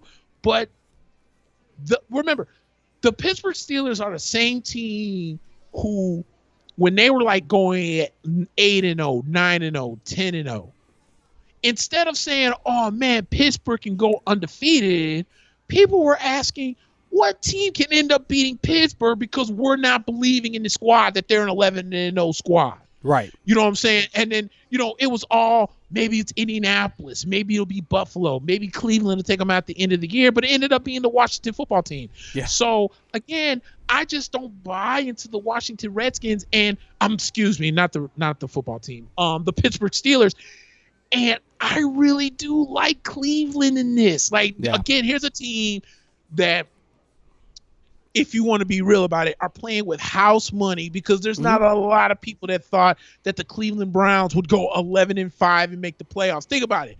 The Bucs and Browns both snapped their playoff streak so hard that now the next worst team that hasn't been in the playoffs in so long are the New York Jets, who hadn't sniffed anything since Mark Sanchez was their flipping quarterback. Wow. That's how bad the Jets have been over the last 11 years. Yeah. So I think that if the run game can go against some of the holes in his defense and Baker Mayfield doesn't turn the ball over, bro, with or without Kevin Stefanski, I like Cleveland in this game tomorrow. That's going to be my upset special. I like Cleveland to beat Pittsburgh tomorrow.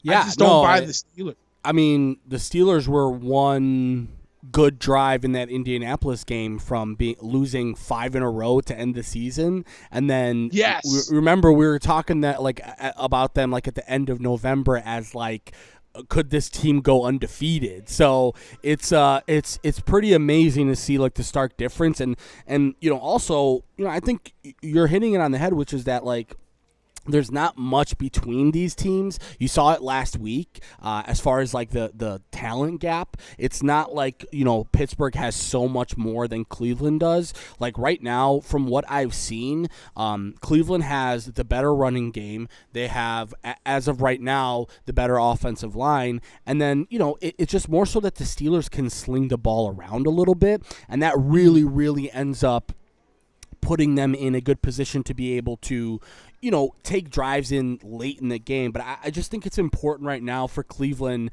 to come out and get pressure on Big Ben, because as you mentioned it, when he gets pressured, that's where the real sort of issues come for Pittsburgh, and he starts to throw these weird balls to, you mentioned it, we don't know who. So Pittsburgh, at the end of the day, though, right now has probably, I would say, the stronger defense. I think that the main issue with their defense is they're like there's a lot of teams, and the Bears are one of them, of this like bend but don't break mentality, and it's so hard to maintain that for not only a 16-game season but also a playoff run. Like, you need to have a mentality where you're like, you know what, we're about quality and being able to get the best stops and play calling and everything like that. I think Pittsburgh does a better job of play calling than the Bears do, but just in specific right now, I think Pittsburgh has the upper hand with the coaching, and that's kind of why I asked you about Stefanski, because with the new coach, he's your offensive play caller. He's been the one that kind of gives you the nudge to get you over the top and get this team to 11 wins in the playoffs, and to not have him as a real killer. So I think right now, and by the way, I don't know if you even mentioned it, but 6-point favorites are Steelers. So, that's showing you that they clearly think that this is, I would imagine if that game last week went a little bit different, I think we might be seeing a 10-plus point spread here. But Cleveland kind of won themselves into contention, I think. And, I think at the end of the day, Cleveland right now has the tools. They're just going to have to execute it on the field. And I actually do really like, though, the Browns as well. I just think right now they have been ravaged by injury, and then this COVID stuff has really killed them as of late as well. And again, we'll see Jack Conklin, one of their best offensive linemen, Sheldon Richardson, one of their best defensive linemen, starting center, and then Denzel Ward, their best cornerback, is going to be out as well. So it's going to be a rough one, as far as injuries and COVID related stuff is concerned. But really, really interesting game here, and that will be the last game of tomorrow night. So that one will, by the time that one ends, we'll have all the setup for the next week in as well. So and then, by the way, with this whole, so I don't know if you remember, but the Browns had in that game against the Steelers last week, there was a couple of interesting things where the Browns started the game off really nicely. I think it was like a long Nick Chubb run, but there was like the Mason Rudolph factor, right? It's like Mason Rudolph was in there, so that's nothing, right? That wasn't the Pittsburgh team. Are you buying that that Mason Rudolph is somehow that much worse than Roethlisberger? That what they said, we don't even need to throw Roethlisberger out there. To me, they were almost covering for Roethlisberger in that one, because like you mentioned, if Roethlisberger had to play that one, I still think the result is pretty similar. Yeah, dude. I don't know, dude. I don't buy it. I still say you play your best guys, Right. And I think personally, I think Big Ben might actually be a little bit more hurt than what he's leading on to. And you got to remember, man, Big Ben's been in the game for what now? 15, 16 years? Yeah. Or if it hasn't been that long, it just feels that way. And he's, this is the same guy that's coming off of Tommy John surgery from last year, and first off, let me say this. How good would Le'Veon Bell if he didn't take that year off and the Pittsburgh Steelers weren't acting cheap? How good? Because that's one thing about Pittsburgh. Like, James Conner is a good running back. He's no Le'Veon Bell. You know what I'm saying? Like, he did a good job covering for those first few weeks when Le'Veon was holding out when he was in Pittsburgh. But I don't feel James Conner was the solution to the Le'Veon Bell, fiasco. Yeah. So with that being said, I feel like, Big Ben has felt like he's got to, now at this point, Juju's got to step up, and Chase Claypool's got to step up. And there's one more wide receiver that keeps blanking for me that in Pittsburgh.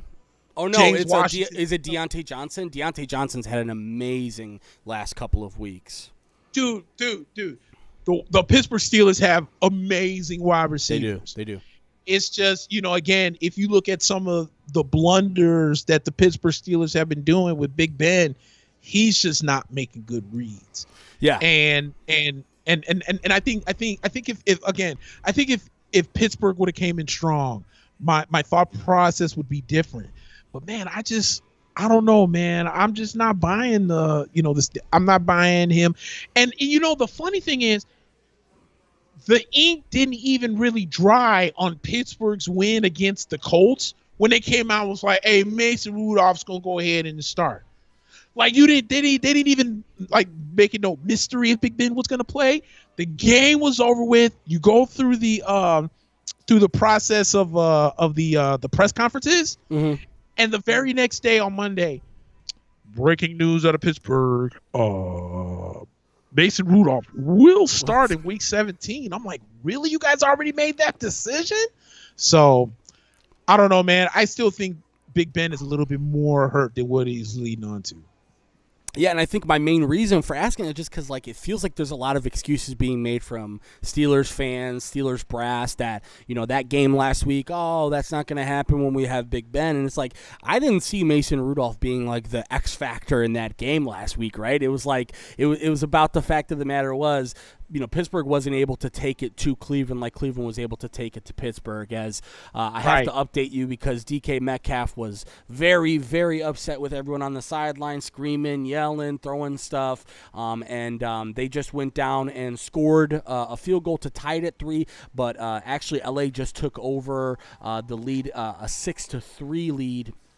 As you'll see, so about 8 minutes left in the second quarter, so the first half coming to an end here, and man, the Rams are hanging in there, so that's awesome. And so I also want to talk some of this national championship with you, and maybe talk to you a little bit about your thoughts about the games last week, specifically. I know you and I, we can talk Clemson, we can talk clowning Clemson all day long if we need to, but that. The games last week I think showed that, one, Alabama is just kind of like a factory for, just some of the best players in the world. I just think that's so hard to compete against. And I think you mentioned it that, obviously there were some difficulties on defense against Notre Dame, but for the most part they dominated that game. But I kind of want to talk to you more about that Ohio State and Clemson game and what your thoughts overall on that, because we talk about the O word a lot on this show, the overrated word,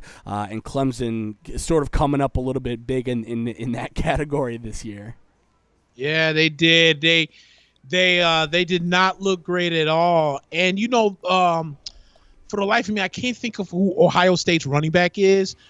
But has that man not improved? Has he not improved his draft stock over the last 3 weeks? Yeah.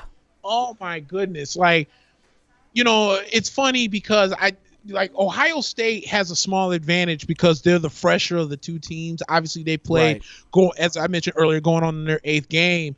But that young kid, that running back, had a huge game against Northwestern, and there's actually significance to that because Northwestern's defense this year was actually really good. Very good, yeah. Trey Sermon is his name, Nick. Trey Sermon, that's it. Yeah, dude, he's been killing it over the last couple weeks. He killed it in the game against Clemson, but in fairness, Justin Fields had 6 touchdowns. Yeah. And here's the funny part about last week, because we mentioned when we did the show before Christmas break how Brian Kelly was talking about he was going to sit Notre Dame because of the whole Sugar Bowl stuff. And then we talked about we talked a little bit about how Dabo Swinney was actually talking about he was going to follow suit. Well, how flipping hilarious that the two dumbasses that made such statements both got blown out in their respective games. So I'm so sorry. I just have to interrupt you really quick because the Rams just picked off Russell Wilson and housed it. So pick 6 off of Russell Wilson, and the game went from 6-3 in favor of the Rams to now we'll see 13-3, so a 10-point lead. Sorry about that. Wow, dude. Yeah. I'm telling you, man. Hey, let me ask you this question. Please, yeah. How long is the leash on Pete Carroll? Whew, I don't know, man. They're still giving him credit for the Super Bowl. It seems crazy to think about that first Super Bowl he won was close to 10 years ago, Nick? Yes. Peyton was still in the league. Yeah, And that's Peyton true. Manning has been retired now. Oh, hey, speaking of Peyton Manning. Yeah. Did God bless the Denver Broncos this past week? Have I not been talking about how that POS John Elway should not have had his GM job? And what happens? He's still the director of player or director of operations but he has no control of the roster now. Good. If there's not a team that should be going in a fan base that should be going to church thanking God, look no further than the Denver Broncos. Dude, I don't understand how you're considered one of the best quarterbacks in the game and you flubbed your quarterback position and he almost damn near flubbed the whole Peyton Manning situation. Yeah. So Peyton leaves, you flub Brock Osweiler, you bring in Trevor Siemian, then you flub Case Keenum, then you flub Paxton Lynch, who you traded up, by the way, to get in the first round. You flubbed that. You flubbed Joe Flacco. Dude, it was only a matter of time before John Elway lost his job as GM. Yeah. And it's 3 years too late. It's 3 years too late.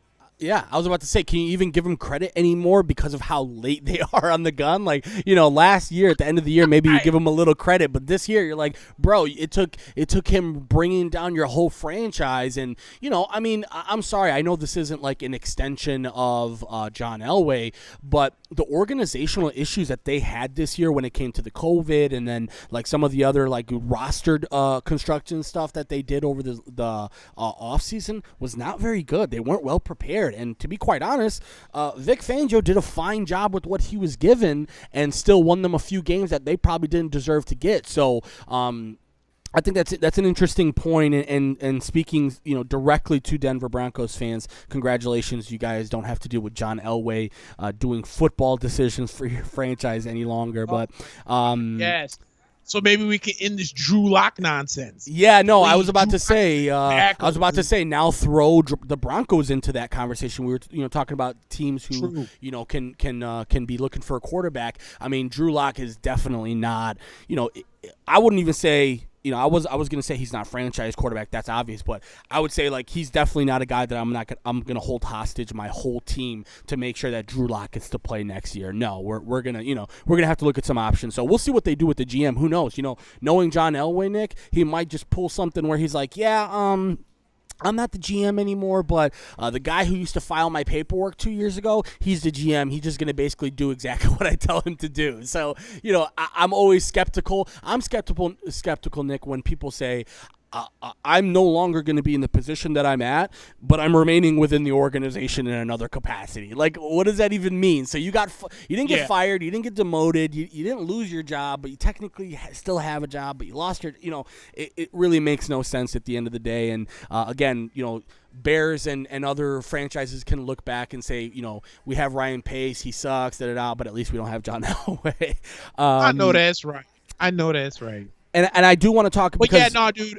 Go ahead. No, go ahead. No, I was really just about to say the Ohio State stuff that you were talking with Clemson, and one thing that I think you mentioned, right off the bat is that the Trey Sermon and how dominant he was in that game, and how he had a pretty good run of games, but also Clemson is supposed to be this top-notch defensive school, aren't they? What happened there?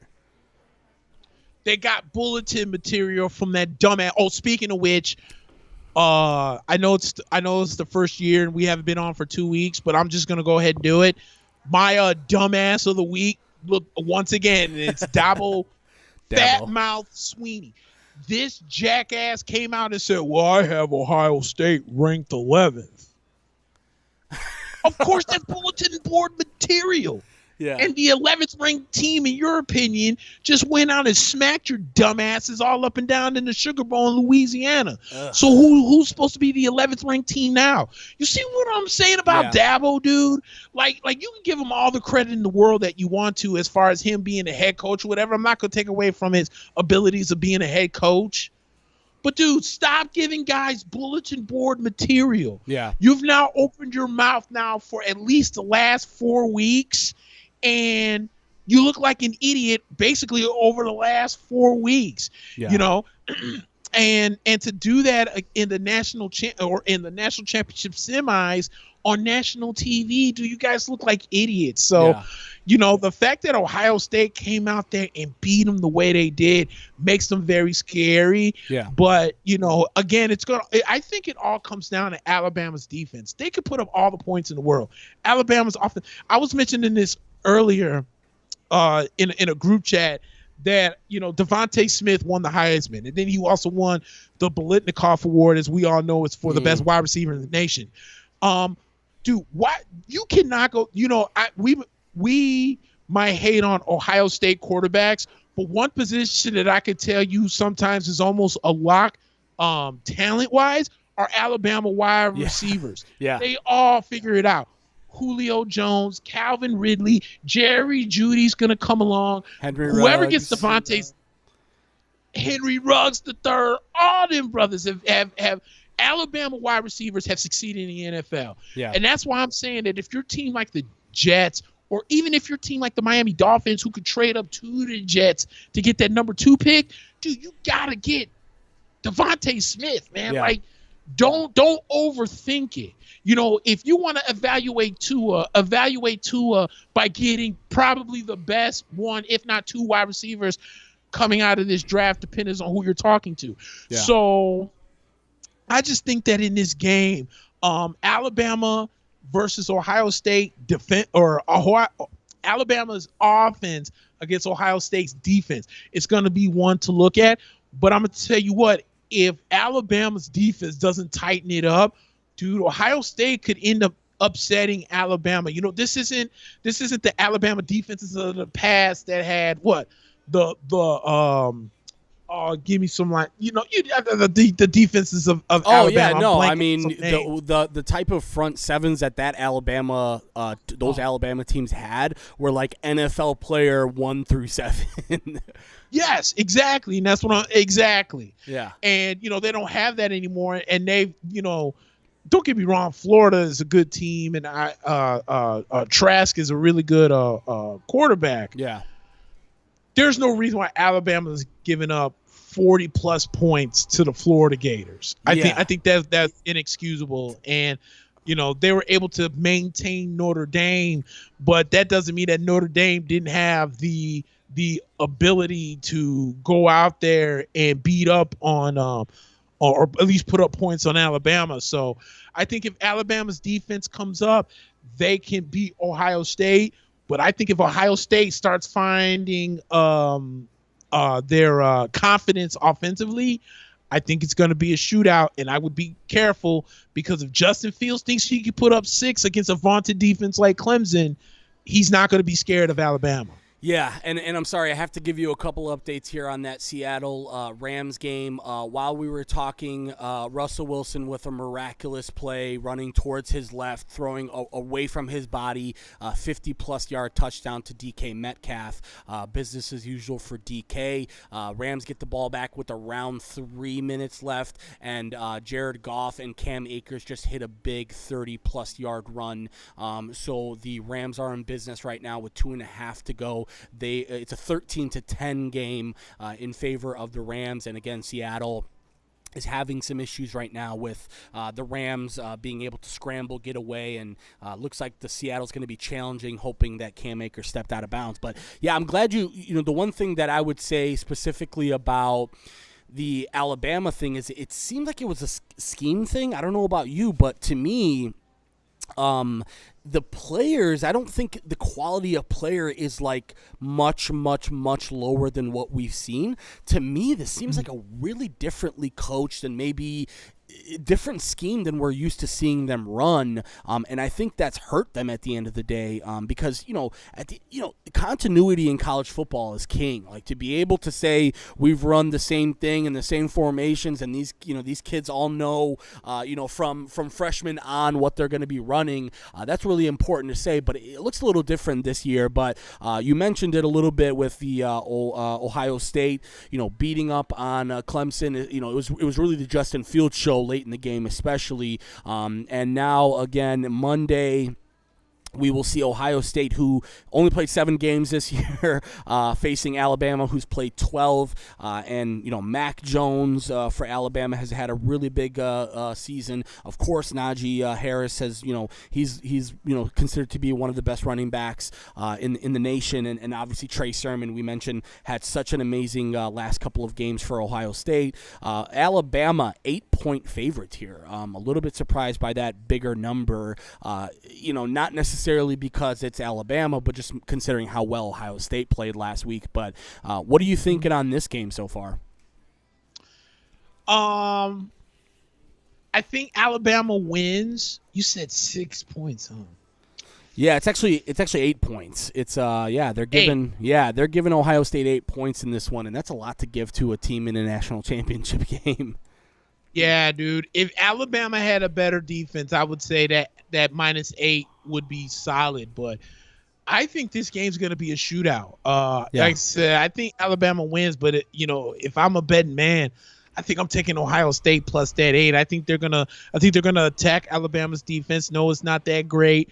But again, Ohio State's gonna have to try and play defense. And no offense, Trevor Lawrence and the boys are a little bit different offensive monsters than Alabama and the boys. I think Alabama is the cream of the crop right now offensively, and they can score, in any way. Like, if you take away, like you mentioned, if you take away Mac Jones, you still got Najee Harris, as you mentioned, is one of the best running backs in the game. If you take him away, Mac Jones is going to find one of the forever talented plethora of wide receivers down in Alabama, which is led by Devontae Smith. So, Ohio State's going to have to try and tighten that up defensively if they can. They have a great chance of winning. I think it's going to be a shootout, so that's why I like Ohio State plus the 8. But I think Alabama makes one more play and they take out Ohio State.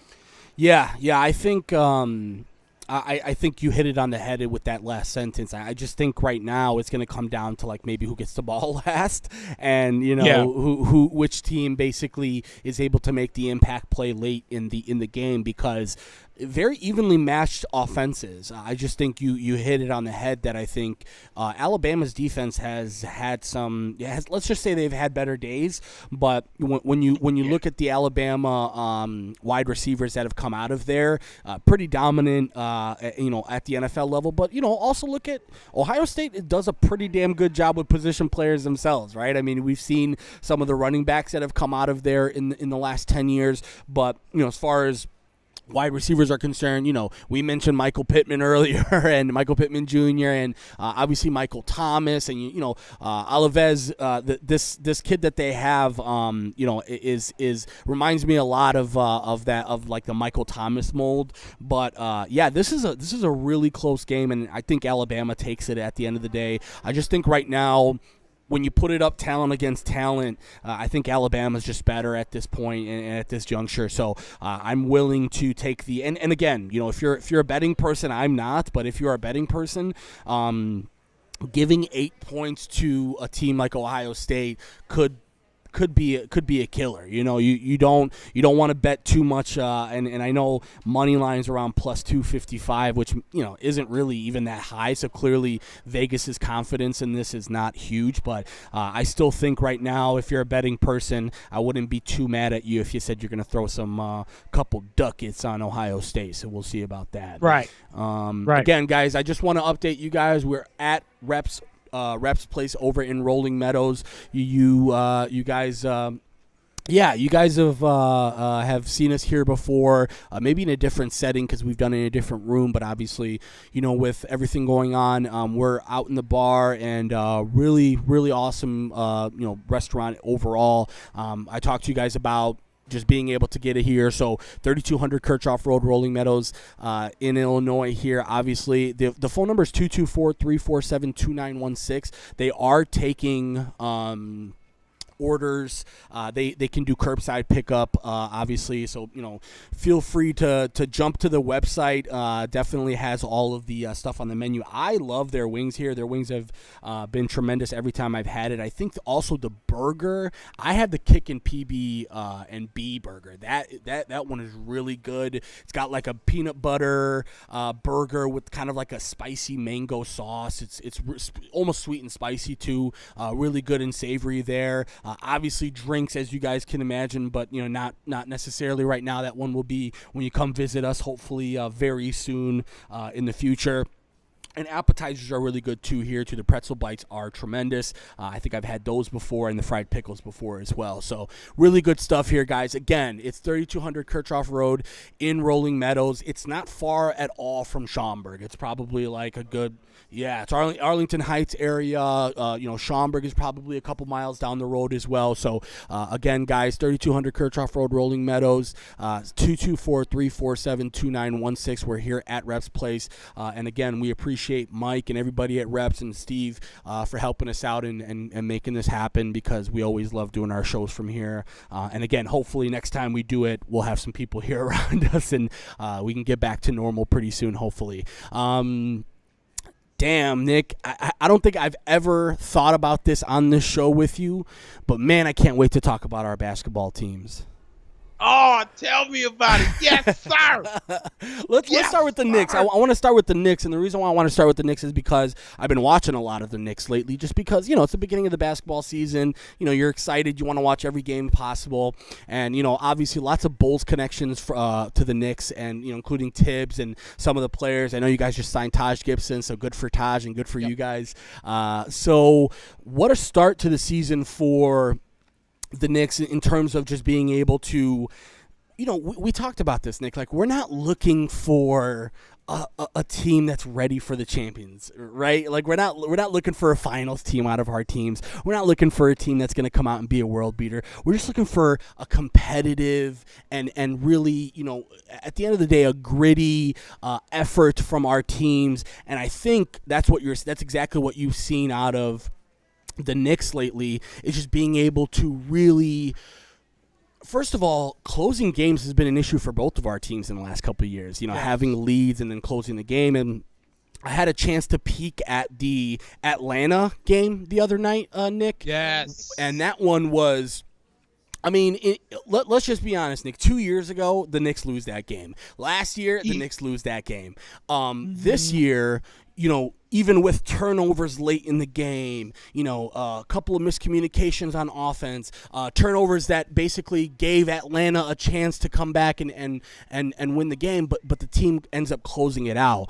Give me an idea, give me an assessment here. Obviously, it's early, right? We're not going to sit here. I don't want anybody to sit here and, tell us, oh my God, it's only been a couple games. We know it's 8 games or whatever it is in the season, but we have to talk about it. So, obviously the Knicks 5-4 right now, got to feel good about where you're at. What's your assessment of the team so far, the first 9 games of the season?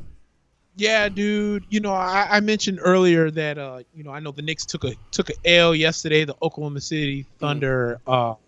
They just came out flat. They were broke. The second of a back-to-back, right? Or was it 1 or 2? No, they had a night off. Night off. Okay. In between. So, I think their back-to-back is tomorrow and Monday, to be honest with you. Okay. But with the Knicks, you hit it right on the head. I'm not saying the Knicks are going to come out and win the NBA championship. That would be asinine. I just want the Knicks to compete. And they've done that so far.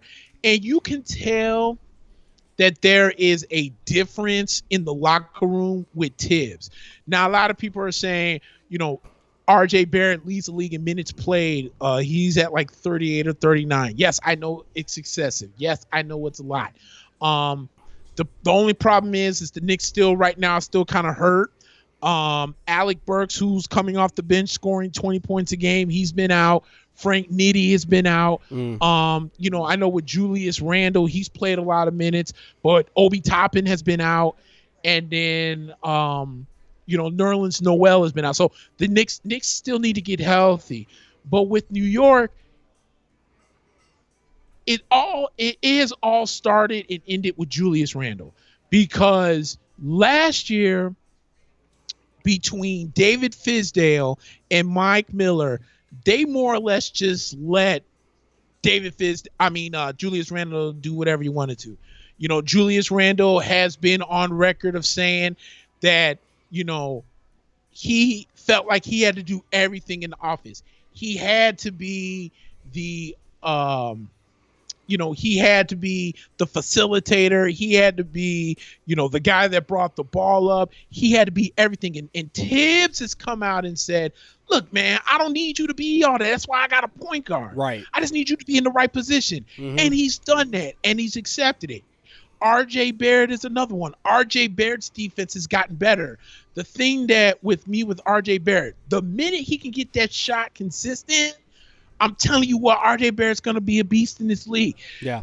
The Knicks have bought into what Tibbs is selling. Why? Because the Knicks, for the first time in a long time, actually have a head coach that will challenge them defensively and let them know that if you play great defense, I'm telling you, your shot's going to be there offensively. Right.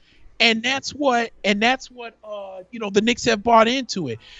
So guys like Reggie Bullock, who the other night against the Utah Jazz had Donovan Mitchell on absolute lock. And let me tell you something about that Jazz game too. Joe Ingles had one more time to hit a three, and I would have lost my flipping mind. You want to talk about a guy that we could put in our, I don't know if we put him on that list. I don't think we did. Worst players in the NBA. Yeah. Joe Ingles sucks. His moves are slow. Like, how does this man have a dude? The Utah Jazz are hilarious, and I know I'm getting off topic. No. Because I know you saw that whole nonsense between Shaq and Rudy Gobert. Yeah. And here's the funny thing: I'm not saying Shaq is wrong, but then at the same time he kind of is, because all he's focuses on is that Rudy Gobert is averaging 11 points a game. Rudy Gobert is one of the best defensive players in the game. Yeah. If the Detroit Pistons could turn around and pay Ben Wallace all the money that they paid him when he was out there during their glory days, when they was out there winning championships with him and Rip and Rasheed and all those guys, Ben Wallace got paid a hefty amount of money between them. And then when he left there, the Bulls paid him a lot of money to come to Chicago. Mm-hmm. So I get what he's saying. 11 points a game, $200 million is excessive, but you kind of saw, there's that, but they're giving up money to flipping Joe Ingles. Yeah. I mean, also the one thing I want to mention with that whole Shaq comment is, listen, any athlete from the 90s or the early 2000s, or of course the 80s and 70s, can look at every contract almost in their sport today and be like, how is that guy making that much money, but I didn't make that much? Listen, don't be mad that Rudy Gobert, got that contract. That's what he's worth. That's what the market is, right? Like, that's exactly what we talk about when it comes to contracts and value, is that's the type of value he holds. These people in Utah, they're not working with some Mormons in a cave somewhere. No, they've got a front office too, and they do a good job of understanding what somebody's worth and what they're not worth. So Shaq sounds like it's a little bit of sour grapes on Shaq's part. Hold on one second, my fault, dude. No, you're good. I just wanted to give everybody an update, too, before we jump too far into basketball. It's 20-10 now, actually. So we missed a Rams touchdown. The Rams, I think it was Cam Akers, ran in for a touchdown. And then the Seattle got the ball back and actually went 3 and out and kicked the ball back to L.A. So now L.A. has the ball with, I believe, 46 seconds left. It's 3rd and 5 right now. And again, 20-10 is the score in favor of the Rams, as Seattle right now called their timeouts. They're hoping to get the ball back before the half and maybe at least try and squeak in 3 points. But a big play coming up here as Goff takes it and hands over to Cam Akers, who looks like coughed up the ball at the last second. No signal as of right now. And actually the signal just went up. It's a 4th down. So the Rams will just... Yeah, they're going to waste some time here and go into the half up by 10. I think Seattle's asking for that to be reviewed. I haven't seen a replay yet to give you an idea of what I'm thinking, but Seattle player is down here on the play, so I imagine they will go ahead. Oh, it's Bobby Wagner, which is not a good sign for Seattle. Bobby Wagner down on the field and doesn't look good here for Bobby Wagner as Seattle... His teammates have come around him here. I can't see exactly what happened there. Yeah, he was clearly down, and Carlos Dunlap tried to strip it. But yeah, I didn't see what happened to Bobby Wagner, but if I see it, I'll let you know. But I'm sorry, yeah, we were talking about the Knicks. Go ahead. Yeah, but here's like I said, dude, I'm happy with where the Knicks are at right now. Yeah. If the Knicks were, 1-6. We're not even having this conversation. They're 5-4. They're playing much better basketball. And, here's the thing, too. I think that there's still a learning curve with Tom Thibodeau. I mean, I know he's been in the game for a long time, but what he's doing coaching now is kind of a step back for what he was doing coaching, pushing the guys during practice, overplaying his players, this and that and everything else. And I think, I mentioned the only reason why he's doing 8-9-man rotations because the Knicks have been shorthanded. Right. But these young Knicks have really responded to that. This is what I will say about New York. If by the trade deadline, the Knicks are somewhere flirting either with being in the playoffs or flirting with a seed in the playoffs, I think they make a move. What do you think is a glaring need right now that you think the team could make an addition to? A consistent scorer. Okay. They kind of need like that closer. You know what I'm saying? Because where I fear, because RJ is still kind of struggling with his shot, I feel you're going to burn out Julius Randle. Because think about it. Elfrid Payton is not really a scorer. He's a felicitator. Reggie Bullock is really only a 3-point shooter. What's his name has actually been a godsend. Austin Rivers, who wanted to come to New York for the rebuild, and he's still young, and he's still got a lot of spunk, and he's really been a godsend for New York. And so I think if the Knicks can find him their one consistent scorer, especially until R.J. Barrett can find, because R.J. Barrett can get to the hole and finish. We all know that. But it's that shot. If he can get that mid-range shot and just get that three to some type of consistency, and you add that in with bringing in a consistent score, the Knicks are going to be really good. So I'm anxious to see what happens with that. But, again, I've been very impressed with these guys. I still think they should have beat Indiana in the first game of the season, but the Knicks went cold. When the Knicks click offensively, okay, the Knicks can go cold, but when they play that defense to get their offense back up and they start heating up, it's a wrap. But when the Knicks have that dry spell, when they go like 6-7 minutes with no bucket, I feel like they're too young to come back from that sometimes. And it happened in the game against Oklahoma City. But I like where the team is going. I like where the team is going. Like I said, I like the way that they're playing. We got some good young kids. I can't wait for Obi to come back, and continue to evaluate him. I think Emmanuel quickly is really starting to get into his own. He's still struggling a little bit here and there. I would like for him to kind of just slow down a little bit. Right. I think Emmanuel sometimes tries to do too much because he's young. He's a young kid. He's a rookie. He's got all the spunk. But I would love for him to kind of just slow down with the game instead of because I think sometimes when he goes too fast, he'll take a stupid step back three, which I hate to death. Luka Doncic does it all the time, and it drives me nuts. Yeah, I'm like, dude, just stand there and take the three. What are you stepping back for? That's a Kobe White move too. Yeah. Yeah, dude, I hate the step. If you want to do a step back, to a mid-range 15 to 17, that makes sense.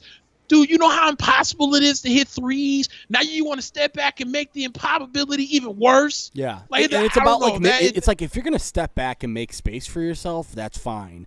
But if you're going to step back just to like step back, it seems a little crazy to add more feet to your shot just so you can step back a little bit. Yeah, dude, and I swear up and I swear Luka Doncic does it all the time. Yeah. Just because. And he hits them. He'll hit them maybe once every 3 times, but the big thing right now, especially in the NBA, is either you're shooting a 3 or you're shooting a high percentage 2. Seems like the mid range game has completely been it's not even that it's gone. It's because it has to be there. It's just that it's not encouraged anymore. And teams like ours, like you need to finesse the mid-range game, and that gets into the Bulls a little bit too, because the Bulls are 4-6. They went into last night 4-5 and went to LA and almost beat the Lakers in LA. Had a tremendous first half. Zach LaVine and Kobe White both had amazing first halves yesterday, but weren't able to maintain it in the second half. There was no Anthony Davis last night, so I don't want to get anybody too excited that the Bulls, were at the same level of the Lakers. No, I think the Lakers played down to the Bulls level a little bit last night, but again, you play the teams that are in front of you. And the Bulls played the Lakers without Anthony Davis and came up short by 2 points, but had a tremendous opportunity to go to 5-5. But again, 4-5. 4-6 are they? And most of the teams in the East right now that are in contention, Toronto's only 2-6. Miami started off 3-4. Charlotte is off to a better start than Toronto and Miami, but you mentioned it. Indiana is a very good team. Like, Indiana's got the squad that they need.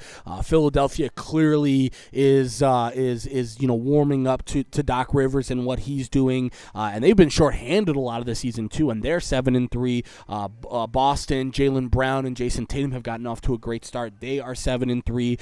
And the Magic, who just lost Markelle Fultz for the season, which is going to be really tough for them, especially they just extended him, and it's just so sad to see a kid like that go down. So he'll miss the rest of the season. But you mentioned it, your Knicks are right there. I mean, they're the current, obviously early in the season, current 5th seed, but only 2 games back of the top of the heap. I mean, that's really nice to be 2.5 games back of first in the conference. And let me say this, dude, and I say this with all the people can call me a homer. You can call me whatever you want. Yeah. If the Knicks sniff the playoffs, sniff it. I'll put it like this. If the Knicks make the playoffs, Tom Thibodeau, without question, I don't care what anybody else does, is coach of the year. Yeah. It's coach of the year because if you were going to sit here and tell me at the beginning of the year, okay, let me take that back. If I was to come and tell you at the beginning of the year that the Knicks were going to make the playoffs, you would call me just that, oh, you're just a homer. You're not that great. Your team hasn't been great in like 500 years. Yak. But I was thinking about this the other day when I was in the shower because, they say that's where you do, most of your best thinking. Yeah. This New York Knicks team eerily reminds me a little bit, respect-wise, as the 2008 Tampa Bay Rays. Because if you remember the 2008 Tampa Rays, that team got off to a real hot start. But myself included, what was everybody saying? Oh, they'll just come back down to earth. It's the Rays. They're not this good. They just got hot, blah, blah, blah, blah, blah. And what did the Rays do that year? They took that we're not that good train all the way to Game 6 of the World Series. Now, I'm not saying the Knicks are going to Game 6 of the NBA Finals. But what I'm saying is, at some point, we as sports fans have to start taking the teams for who they are in the year and stop worrying about the past. When the best thing James Dolan ever did was hire Leon Rose and let Leon Rose run the team. He did it with Phil, but Phil is out of touch with the NBA. That's why his ass is in Montana with smoking peyote, smoking weed and peyote. Bus. Exactly. Yeah. He was out of touch. Then the second biggest mistake they did was hire David Fizdale. The same David Fizdale that damn near ran Marc Gasol out of Memphis during Marc Gasol's prime when he was in Memphis, and then when they hired him, succeeded by running KP out of New York. So F David Fizdale, I have no love for him. But now you hire Leon Rose, who has a lot of contacts in the NBA. You said you would just step back and sign the checks, and all Leon Rose did was hire Tibbs as head coach, which I feel is 5 years too late because they should have hired him when they fired Jeff Hornacek. And that's kind of around that time when Tibbs was kind of on his way out of Chicago and kind of lobbied to be Knicks head coach. But when they hired Hornacek, he went and became GM coach of Minnesota. So you bring in Tibbs, you bring in your own general manager, and then all you guys did was draft Obi Toppin and make a trade to bring in Emmanuel quickly. So your start, and the Knicks right now are 5-4, which is probably 4 more wins better than what a lot of the team thought they were going to be. So James Dolan is doing the right thing. The Knicks are on the right path. And again, if they continue to win and be impressive, I think there's a superstar that's saying, you know what, maybe I'll give the Knicks a shot. And maybe we'll ask a trade for there. Maybe we'll just sign there. The Knicks have a lot of cap flexibility going into next year. But I that's all I'm asking, dude. It's the same thing with the Bulls.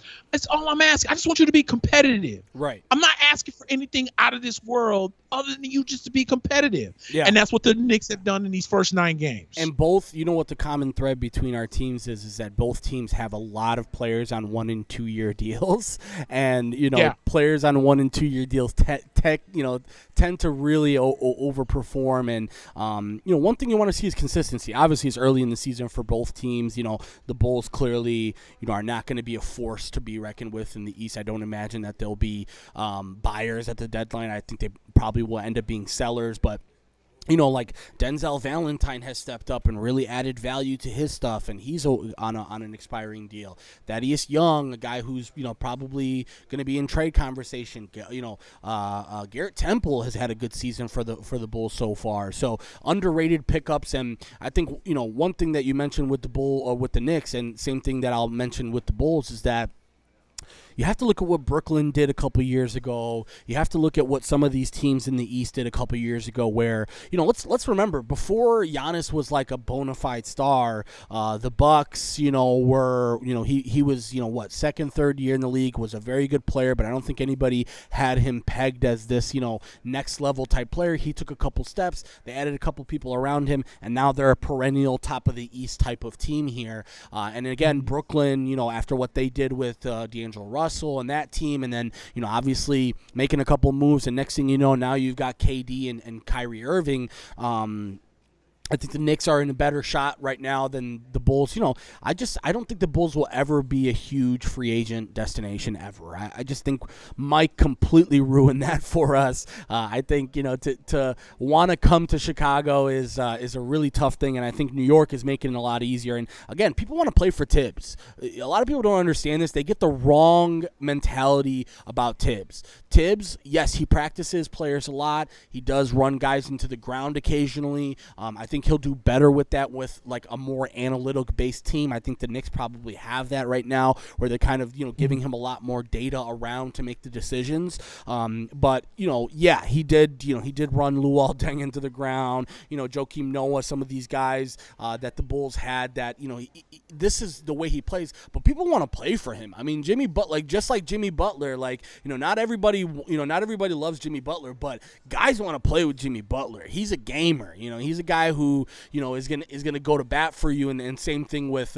Tibbs. So I really think the important part for both of our teams is just consistency, right? Like spend the next month or so really trying to be consistent. And one thing I want to see from both teams as well is like no more 30-point blowouts. You can't have these 30-point blowouts anymore. I think the Bulls have done a pretty good job. I think only one game that two games, because they had that Milwaukee game that was really ugly, but they haven't been losing ball games by a huge margin anymore, which is really helpful. help, and I think it'll help both teams. And again, still early in the conversation here, 9 or so games into the season, but I'm encouraged. You can't blame us.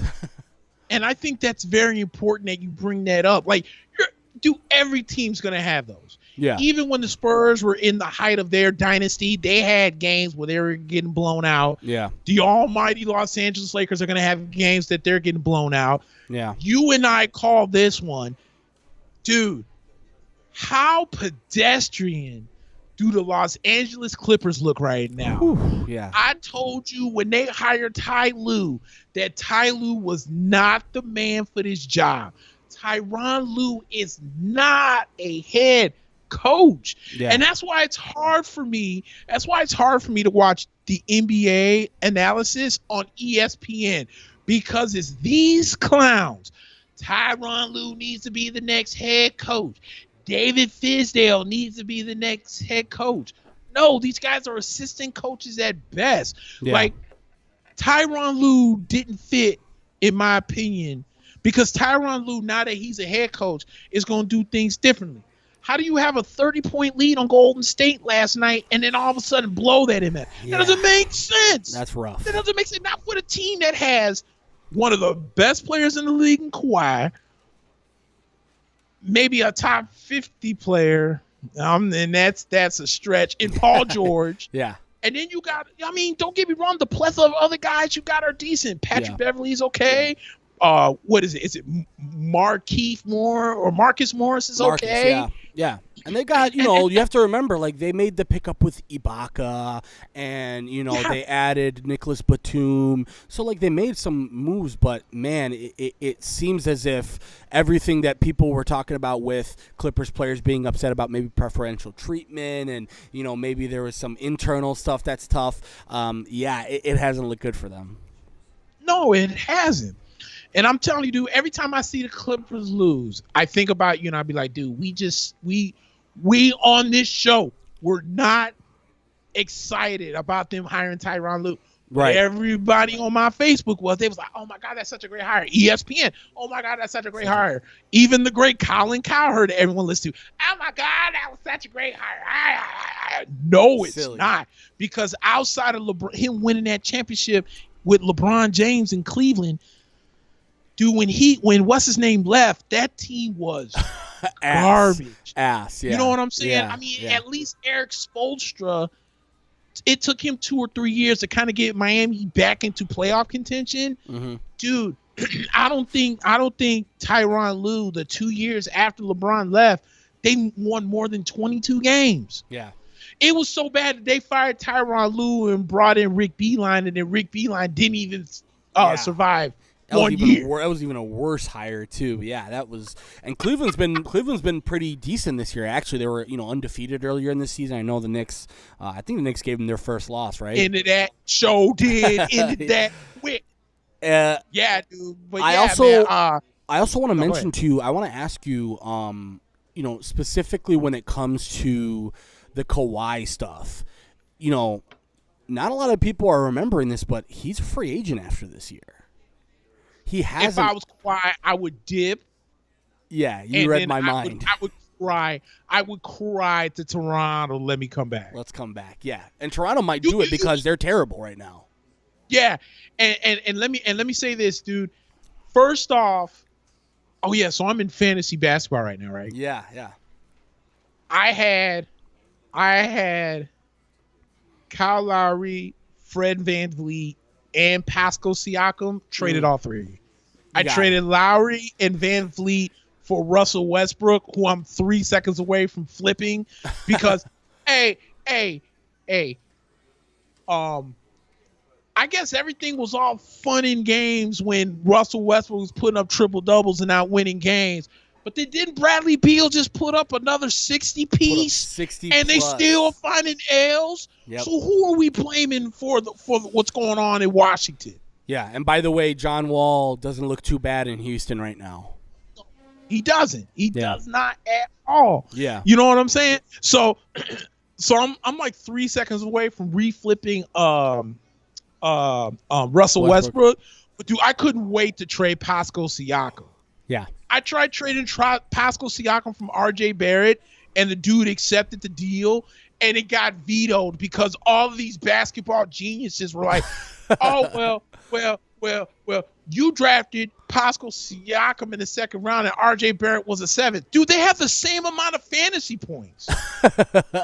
Yeah. I got rid of Pascal Siakam because I was watching that game. The Knicks lost to Toronto. Wow. And I was like, how come I haven't heard Pascal Siakam's name? Come to find out, this jackass got suspended because he couldn't take a 6th foul and went and sat his ass on the bench. He went and ran his mouth and then said something to Nick Nurse, and the team suspended him. It was at that moment I said, I want this jackass on my team. Screw that, dude. And The worst thing that they did was let Ibaka and Gasol walk because, man, Ibaka made Siakam look really, really good, being the 4 to his 5 or the 5 to his 4. And now with nobody else, who they have, like Alex Len and Chris Boucher, Siakam, sometimes players like Siakam have to, like, know their limits and be like, I know I'm a max player. I want to be a max player. I want to be a top-notch player. But damn, am I ready to take on everything by myself here as, again, Van Vliet and Lowry and these guys, they clearly have the mentality to do it. But talent-wise, is Toronto ready to let Pascal Siakam hold the load 100% to himself? I don't think so. I think that was a little bit soon, and they needed a guy like Ibaka, a guy like Gasol, somebody else to be next to him, because clearly right now Toronto, it's not working. They're losing to bad teams. Yeah, they are, and it's like, that's why I'm saying, dude, if I'm Kawhi, oh my God, this is why Kawhi drives me so nuts. Yeah. Like, did you really have to go back home? Like, did you really? Was have it really to play worth in it LA? for you to go? Choose your team. You were gonna live there anyways. Even if you stayed in Toronto, you were gonna have an LA house. Did you really need to go play for LA to do that? And on top of that, dude, Toronto was gonna give you the keys to Canada, not just to the center of, not just to Toronto, the whole not damn just to country. Ontario. They were giving you the keys to the entire flipping country, and you were so eager to go back to LA. It is not working. Yeah. If I was Kawhi, I would, and that's why I'm saying, dude, everybody is so gung ho to keep going out to the West. Why? When you have success in the East, I don't know. It just doesn't make sense. So I'm with you. If I was Kawhi Leonard, I'd be like, you know what? This isn't really going to work. I'm going to opt out. And I would cry to the Mike. He's screaming your name right now. You can't hear him, but he's screaming your name, Mike. As Mike from Reps just joined us for a second. Yeah, dude. I would cry to the Toronto Raptors to please bring me back and let's recreate this. I'm thinking even bigger, Nick. I'm thinking even bigger than you are. I'm really thinking at this point, Kawhi is going to find himself another home that's like not Toronto, not San Antonio, not Clippers. I really think that in his mind, it's open. Like, I think maybe when he was still with Toronto, he had his eyes set maybe on the Clippers, maybe his eyes set on the Lakers. I think right now, like the Bulls and the Knicks and some of these other teams, maybe Atlanta, are playing for opportunities to sign this kid this guy next year. So, obviously. I'm glad you brought that up because I was just thinking about it. Again, this is going to come off as me being a homer, but put a defensive mind like Tibbs with a Kawhi? defensive great player like Kawhi, that would be insane. And here's the thing too, you have to guarantee from Kawhi, because you know that Tibbs loves for his guys to play. You have to guarantee from Kawhi that he's going to be okay. And, Tibbs going to come like, look, man, you're like my best player. I'm going to need you for 35 plus minutes on the floor. Can you give me that? Right. Because the Knicks have the money to sign him if he wants to. Yeah. And the Bulls this will is all too. assuming, right? And this is all under the assumption that Kawhi would, that he would opt out and become a free agent. And you're right. I think a team like Atlanta, but see, Atlanta's a tricky situation too. I don't know if you saw, But John Collins said he don't like Trey Wayans, or I keep calling him Trey Wayans. Trey Young. I don't know why I keep having Trey Wayans on my mind. Trey Young, he don't like the way he runs the offense. And that's an issue. There's a story that came out the other day where I guess John Collins displayed his displeasure. He said, look, we're cool, we're brothers and everything. I just don't like the way Trey Young runs our offense. I think he pulls the trigger too quick on threes. Mm-hmm. He doesn't allow things to get set up, and that's why we're struggling offensively. Yeah, and Collins is a paint guy too. Like, he needs to get his money in the paint, and he's not a stretch guy. So when you have your point guard of the offense who's supposed to be facilitating to guys like Collins, taking early shots, step back threes, trying to do some fancy stuff, that's got to be frustrating if you're John Collins. Yeah, I agree. So that story came out. Yeah, dude. I mean, I know you said the Bulls aren't a free agent destination, for superstars, but, again, if you win, your organization becomes because think about it, dude, when LeBron joined Miami, the Miami Heat weren't NBA champs. Right. They were like the 5th or 6th best team at best. Mm-hmm. But LeBron saw something there with D Wade and being able to bring over Chris Bosh that allowed him to go there. So I think, again, I thought you brought up a great point with Brooklyn. Do you want me to do the check? Brooklyn. Does she need the check or no? No. Okay. Brooklyn, were bad for like 3 years straight. Mm-hmm. And then they made the playoffs last year under D'Angelo Russell. Now you turn around and then you sign, or not last year, but 2 years ago under D'Lo. So now you go and you bring in Mr. Cancer himself and Kyrie Irving, and then you bring in Kevin Durant on a sign and trade. So you being able to win got you two of the better players in the NBA. Mm-hmm. And that's why I'm always saying with the Knicks, if you want New York to be an attractive destination, you have to start putting, if you're James Dolan, you have to start putting people in place to make this team look attractive. And how about you stop being a jackass when you go to the games and having beef with guys like Charles Oakley and some of these other guys, kicking fans out for saying sell the team. Like, that's so petty. You know what I'm saying? Yeah. Stupid shit. Like stuff people say all the flipping time. You don't need to throw them out. You know what I'm saying? Like, stop having thin skin. It's New York. This isn't your first rodeo down here. It's not like you just took over the team. You didn't think that New York was going to be so crazy like this. You know what I'm saying? So, dude, I've been enjoying the NBA season so far. I still need Dallas to continue to suck because we get their first round draft pick this year. Forgot about that. So I need teams like the Denver Nuggets to not let Luka Doncic drop 38 on them in a game. That would be great. Yeah, it's funny you mention that, because as good as the East has been, like, top to bottom, the West, I mean, you mentioned the Clippers and their struggles, and I think people will probably make the excuse of new coach, new system, new this, new that, but Denver, New Orleans, Houston, San Antonio, Portland, Dallas. These are all teams with four or five losses already. I think pretty much everybody except the Suns and the Lakers has 4 or more losses, whereas the top 5, or actually the top 7 in the East have 4 or less. So it's to me right now, obviously everything will balance out a little bit. Utah right now is overachieving a little bit, as you mentioned. Golden State, I mean, after a horrific start for them, has gotten off to a better last couple of games, specifically with Steph just coming in and killing it. So we'll see some balance here, but Washington, Detroit, Toronto, and Minnesota are still the worst teams right now, with 2 wins in the first 8 or 9 games, and it's only getting started here. Obviously, we got a shortened season, but we'll see.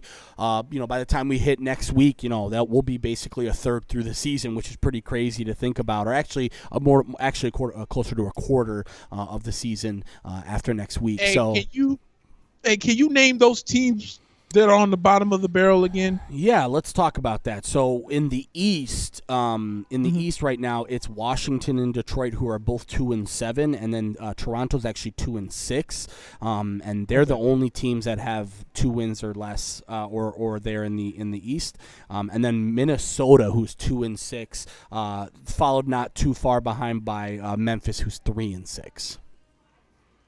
I'm just trying to figure out which of these teams have a point guard the Knicks can trade for. Yeah, you know what I was thinking when you talked about the Knicks was Ricky Rubio.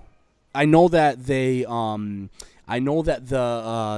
Minnesota Timberwolves just traded for him to maybe try and I guess mentor D'Angelo, but Anthony Edwards, the number 1 overall pick this year, which a lot of people are just so happen to be forgetting about, he's been playing tremendous off the bench, and I think if you're Minnesota, like, dude, if you lose another 10 games in the next 12, if you lose 10 out of your next 12, you really have no reason for Ricky Rubio to be on your roster, and that would be an interesting one for the Knicks, because it's not going to give you the score that you're hoping for, but it's going to give you a facilitator and a defensive guy that I think Tibbs would love.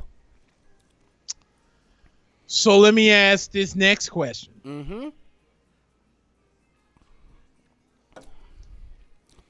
Unless you want Thomas Satoransky from the Bulls. I can't believe my dumb ass is actually going to bring this up. Okay. I'm going to ask. I wonder what the availability. I almost don't want to ask this, but now it's on Tibbs. Yeah. I wonder what the availability of a Karl Anthony Towns is, and this is the only reason why I asked. Mm-hmm. I don't think there's a guy right now that could use a better change of scenery in the NBA than Karl Anthony Towns. Not so much whether it's Minnesota sucks and we're not that good and I want out. Not in that retrospect, but more in everything that's going on with me in my life. I just feel like I need to kind of maybe get out of Minnesota, start something. Exactly. Yeah.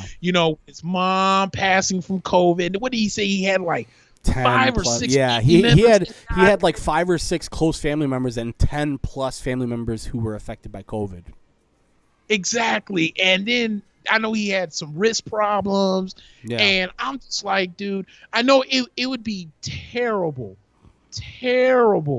to lose a Karl Anthony Towns, but man, for the betterment of you, Cat, and for the betterment of Minnesota, if you find you a deal that could bring you a Cat and Cat reunites with Tibbs, dude, I will shoot fireworks here in Texas that the entire United States will see, and I will go flipping crazy. Yeah. I'm not saying it's going to happen. Yeah. I'm just saying, again, if the Knicks keep playing and the Knicks keep going on, I'm saying there's...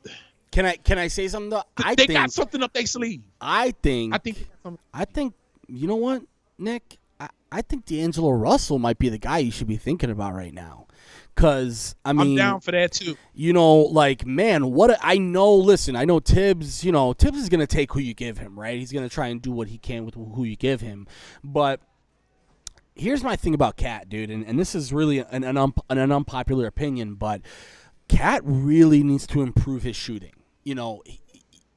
I think when he came out of Kentucky, everyone assumed that with his size, him and Ayton are the same, that you can just post them up 10 to 15 times a game, and that's how you're going to facilitate your offense. You can't do that in the NBA anymore, bro. It's crazy. Right. I mean, I had a friend ask me at the end of free agency, Hassan Whiteside was one of the last players to sign. And this is a guy, Nick, who multi-digit or multi-level defensive player who can rebound the ball, double digits in rebounds, able to get you at least a block and a half, 2 blocks a game. And he had a trouble finding a home. And my buddy asked me, he's like, dude, Hassan Whiteside's not a bad, he's a starting level center in this league, and he's barely able to even find a home. And he's like, why do you think that is? And I told him, the way that we think of centers is going away. This league has like just gone leaps and bounds past what we think of traditional centers. And if you can't run the court, if you can't go laterally and play defense on the wing, just imagine in the 90s if you would have said, well, our center, he really has to be able to make switches out on the wing. They'd be like, what are you talking about? Centers don't do that. Centers are supposed to be guys who stay in the paint and they protect the paint, and you know what? They're slow and they're big and they're fat, but whatever. And now it's like, no, you have, teams like Dallas. They don't have a true center. There's not one true center on Dallas's team. Maxi Kleba is a stretch four. Dwight Powell, stretch four. When you look at it, they play small KP, forwards. Stretch four. Yeah, KP, stretch four. And again, no typical rim protectors on the floor anymore. Teams don't value that anymore. They think, you know what? I have an athletic, super freak athlete in this guy that I can throw at the 5 every now and then. But guys like Cat, man, they have to make adjustments. Cat's got to be able to be more than just a low post guy, be more than just a double. Maybe he's gonna have to elevate his game to a superstar level. But as far as availability is concerned, we'll have to see about that. Obviously, it's tough to make calls like that now. Everybody, 2 years ago, we would have said Russell Westbrook was untouchable, right? Like Russell Westbrook, there's absolutely no way Russell Westbrook's going anywhere. He's going to be there, Oklahoma for the rest of his career, and then he's been on 2 teams since then. So hard to say who's untouchable, Yeah, dude, I totally agree with you, man. Yeah, dude, I'd welcome D'Angelo Russell with open arms. That makes sense. That makes a lot of sense. That, dude. What's D'Angelo? 24, maybe? 24 got to be now, yeah. 24, 20. I know he's no older than 26. Yeah, I would guess the under on that one too. Yeah. Yeah, dude. Let me look at it to make sure, but I would. I mean, listen. All we know is he's in his 4th year. He's 24, and he's been in the league for almost 4.5 years. That's pretty amazing to think about. He's been on 3, and crazy enough, he's been on 4 teams since then. Lakers, he was drafted by and traded to the Nets the next year over the snitch policies, and then he got traded there to Brooklyn, Golden State, and then Golden State. Wow.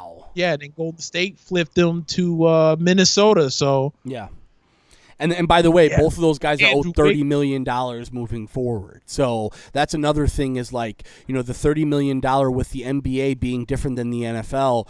$30 million has to go out and $30 million has to go in. So it's going to be an interesting one. I would imagine, Minnesota, I think, is probably very happy to be shitty this season, take another high draft pick, and next thing you know, you got Karl-Anthony Towns, D'Angelo Russell, Anthony Edwards, the number 1 pick from this year, and then another possible top 2 or 3 pick next year. Who knows? Maybe they're like, you know what, we'll take what we can get out of this.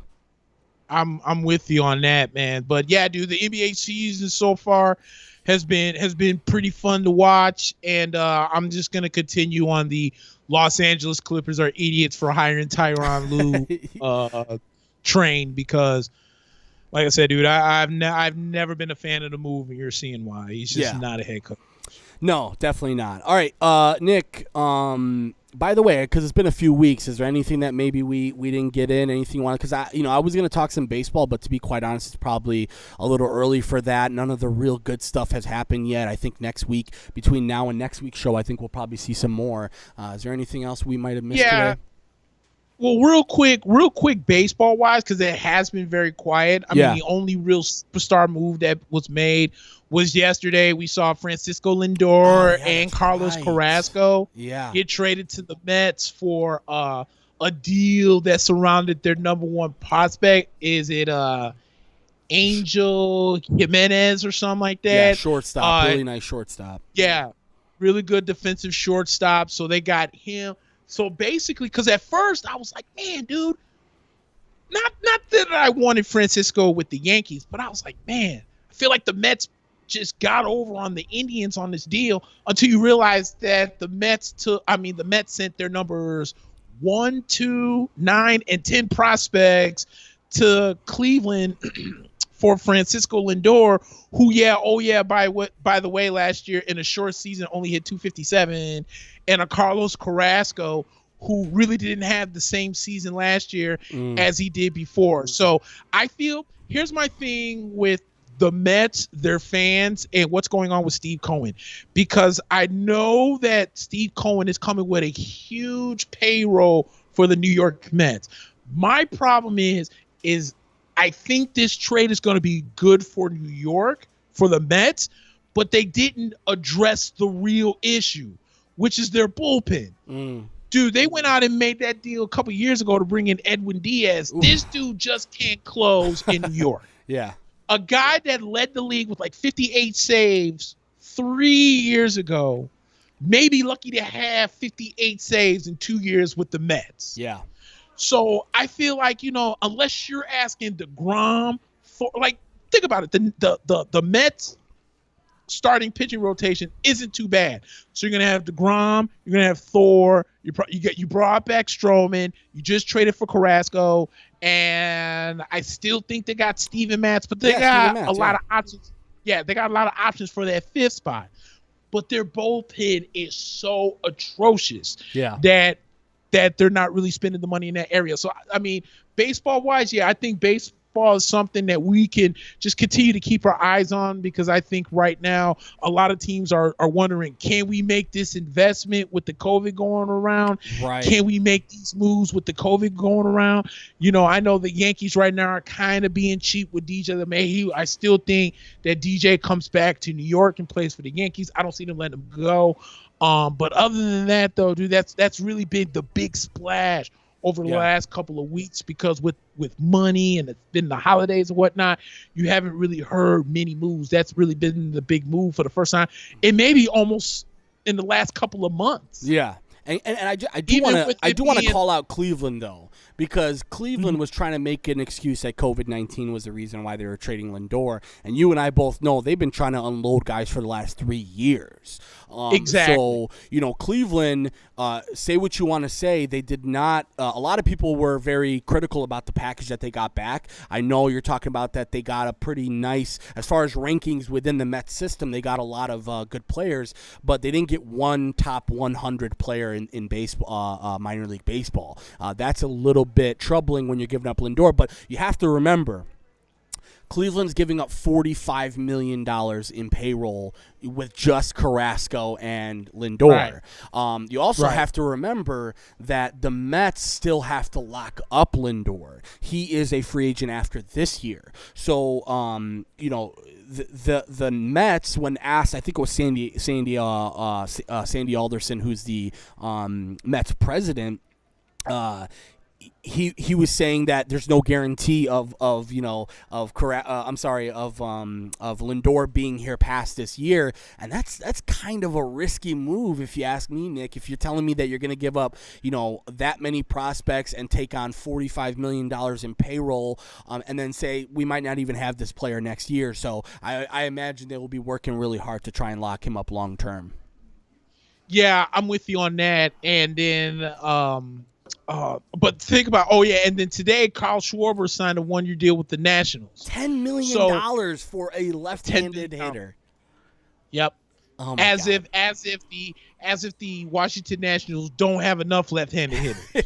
Yeah, and let's be honest, all Kyle Schwarber does really well is hit home runs, right? Like he's not even a guy who can get you extra base hits in like the form of like gapping hits or doubles or anything like that. Like this is a guy who literally, if he doesn't hit the ball hard and out of the ballpark, it's going to be really tough for him. And the Nationals gave him $10 million, which, by the way, the Nationals, I understand where they're coming from, because after a disappointing season last year, they still have some pretty good. They're a top-heavy team with lots of, superstar-level players. And I know they gave up Adam Eaton, or the Eaton came back to the South Side this year. But yeah, more MLB hot stove stuff. I think next week, some of the Japanese players who have been up for sale should a couple of those shoes should fall because again, you're gonna have at least 2 or 3 top-level KBL players coming to the league this year. And you know how it is with these Japanese guys. Like they come in at 28, 29 years old. Nobody expects anything out of them. And next thing you know, you got a Masahiro Tanaka or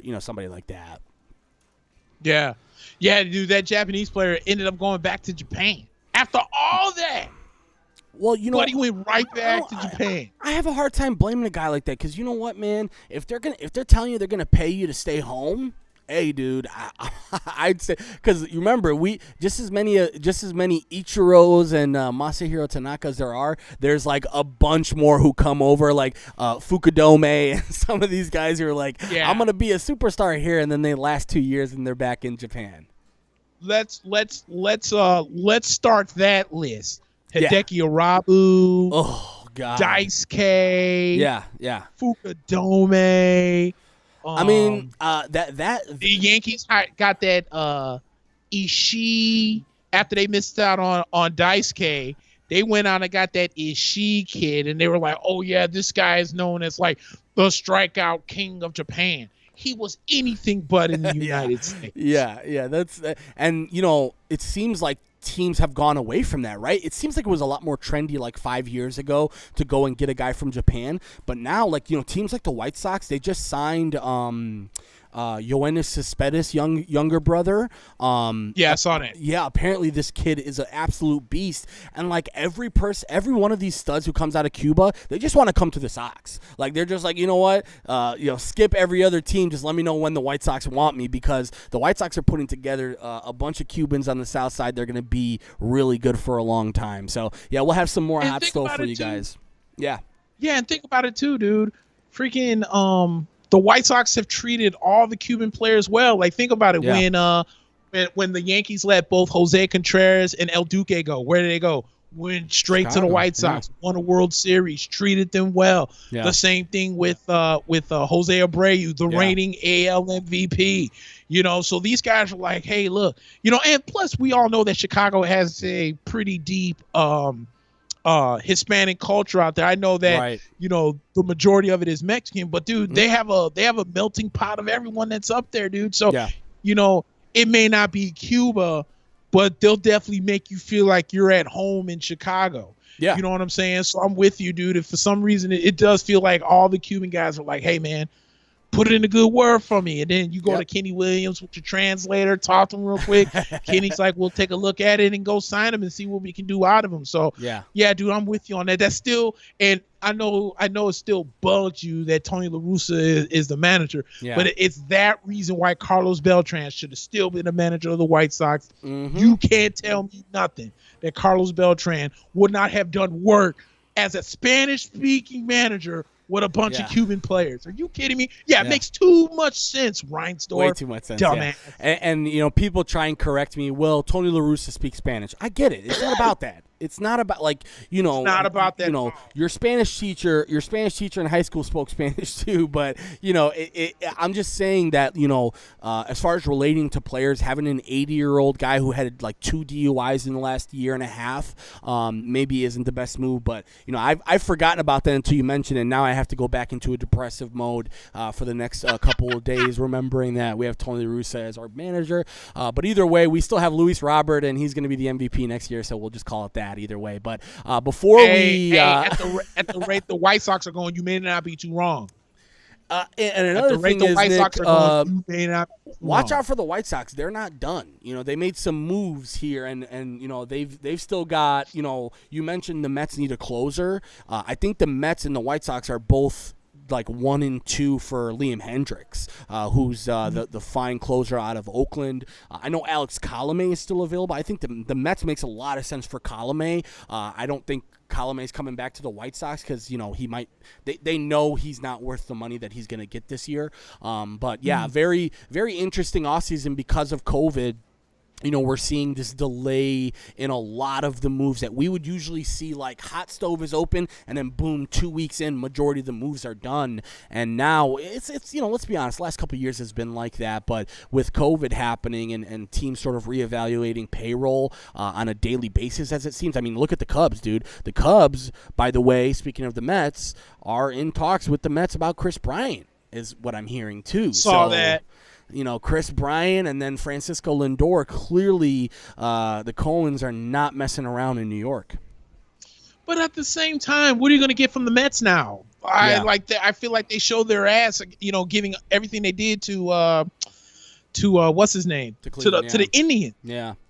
So what deal are you really going to get? So I mean, I don't know. Unless you're going to get like a Dom Smith. Yeah, that's exactly what I was going to say. Is I think the Cubs at this point, you know, you have to remember the Cubs have been shopping for Bryant for almost 2 years. You know, this isn't a new thing for them, and I think it's about time for them to kind of look in the mirror and say maybe we're not going to get the type of value that we want. So you know what, right. Dom Smith, who could be a potential, you know, left-handed, stud in the league, and maybe even a guy, you know, like Ahmad Rosario, right? Like Ahmad Rosario is not going to kill, you know, he's not going to be a world beater, but to get that guy because you no longer need him probably is a big thing for the Cubs. And remember, the Cubs are just going to try and stay afloat for the next year and a half. You know, a lot of people are saying they're taking the White Sox approach. I don't even think they're taking the White Sox approach. I think the White Sox took that approach because they wanted to get better organizationally. The Cubs are just doing this because they need money, and right now, you know, they need money badly. So I won't be surprised if we see that Kris Bryant trade happen very soon.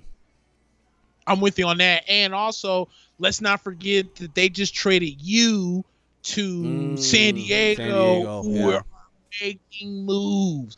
They said, look, LA, you can enjoy that World Series title, but we coming for you. Yeah. And they've made a couple of moves, and I really like that Yu Darvish move.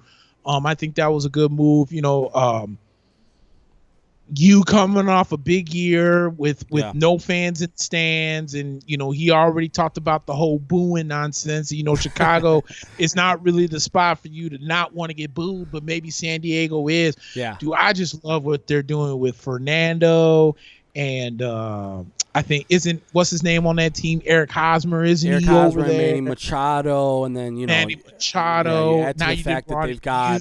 They traded for Blake Snell. Let's not forget about that. Blake Snell, and then now, I mean, I think they did that because they found out that Mike Clevenger is going to be out for the season. I think. So, but remember, they traded all those assets for Mike Clevenger last year, and then even more for some more help. So yeah, it's going to be interesting to see. But San Diego, man, that's a huge risk. If that doesn't work this year, you're setting your franchise back another 7 years. Yeah, exactly. Yeah, so we'll get into more baseball as the weeks go on. I just want to real quick bring up, the NHL is about to be starting up here real soon. Yeah. We mentioned earlier Corey Crawford, the former Blackhawks goalie, who signed I think like a 2-year deal with the Devils, retired today. You and I kind of talked about it a little bit off air. I think that's kind of Corey Crawford retiring isn't the whole move I'm thinking of, but my thing is if you're the New Jersey Devils, for a team that really needs a goalie, like you really put in chips, like you went, like not saying all in, but you put in a big chunk bet for a guy who's been suffering from concussion symptoms and missed like literally the last 2 or 3 months of the season last year. And you didn't think that there was a red flag in that when you went and signed him to a deal. So he retires today. And then we mentioned on the last show we did, Henrik Lundqvist had the heart situation that kept him out of the year. Yeah. About 3 days later, he did have open heart surgery to fix it. He's going to be okay. I saw that today. He put out a tweet and said something on his Instagram that the heart surgery went well. And that he's recovering with his family and whatnot. So, but he's still out for the remainder of the year. So I'm really looking forward to this hockey season. I've read multiple reports that Capo Caco for the Rangers is having himself a hell of a training camp. So we'll see how it goes in the few preseason games coming up here soon. Keandre Miller is a great young defensive man that the Rangers picked up in the draft. He could be flirting with getting into that defensive rotation. So the Rangers right now, everyone knows they drafted Alexis Lafreniere. Igor Shesterkin is now. So the kids that we kind of saw last year and the number 1 overall pick is going to be up here this year. I think, the Rangers are really looking to make a deep run, at least maybe to the 2nd or 3rd round and see where we go from there. We got a lot of kids on this team, but we have the almost MVP and Artemi Panarin coming in, and along with Mika Zibanejad's coming back. We lost a few guys. We don't have Jesper Foss, but that's where the kids come in. So I'm looking forward to the season this year. I think the Rangers are going to be really good, and I still like these divisions, and I would beg the NHL to not switch it once this COVID mess is over. Yeah, I liked it too. I think, honestly, at this point, you got to give the fans every little inch that you can. And I think fans have reacted really positively to this new format. I think they will stick with it. I think one thing that Gary Bettman has learned more than anything is that, like, you can't go too far against the fans because, like, yeah, it's one thing to be like, ha ha ha, everybody hates Gary Bettman, but it's another thing where, like, Gary Bettman's become so annoying that teams just or players just stop. Fans just stop following their teams. Like, it's not so out of the ordinary that somebody's like, you know what, NHL sucks, I hate this. And also you mentioned, the Blackhawks too, like, because the international hockey juniors were just a month ago, and I was really mad because a couple weeks ago, and Kirby Dach was the he was a captain of the Canadian squad and then hurt his wrist. Actually, more than hurt his wrist, he broke his wrist, and now will be out for the first couple of months. So clearly the Blackhawks just can't catch a break right now, as they're already going to be sort of an undermanned team, and now with Kirby Dach probably one of your best players, and then also, I don't know if you heard, but Jonathan Toews is out indefinitely with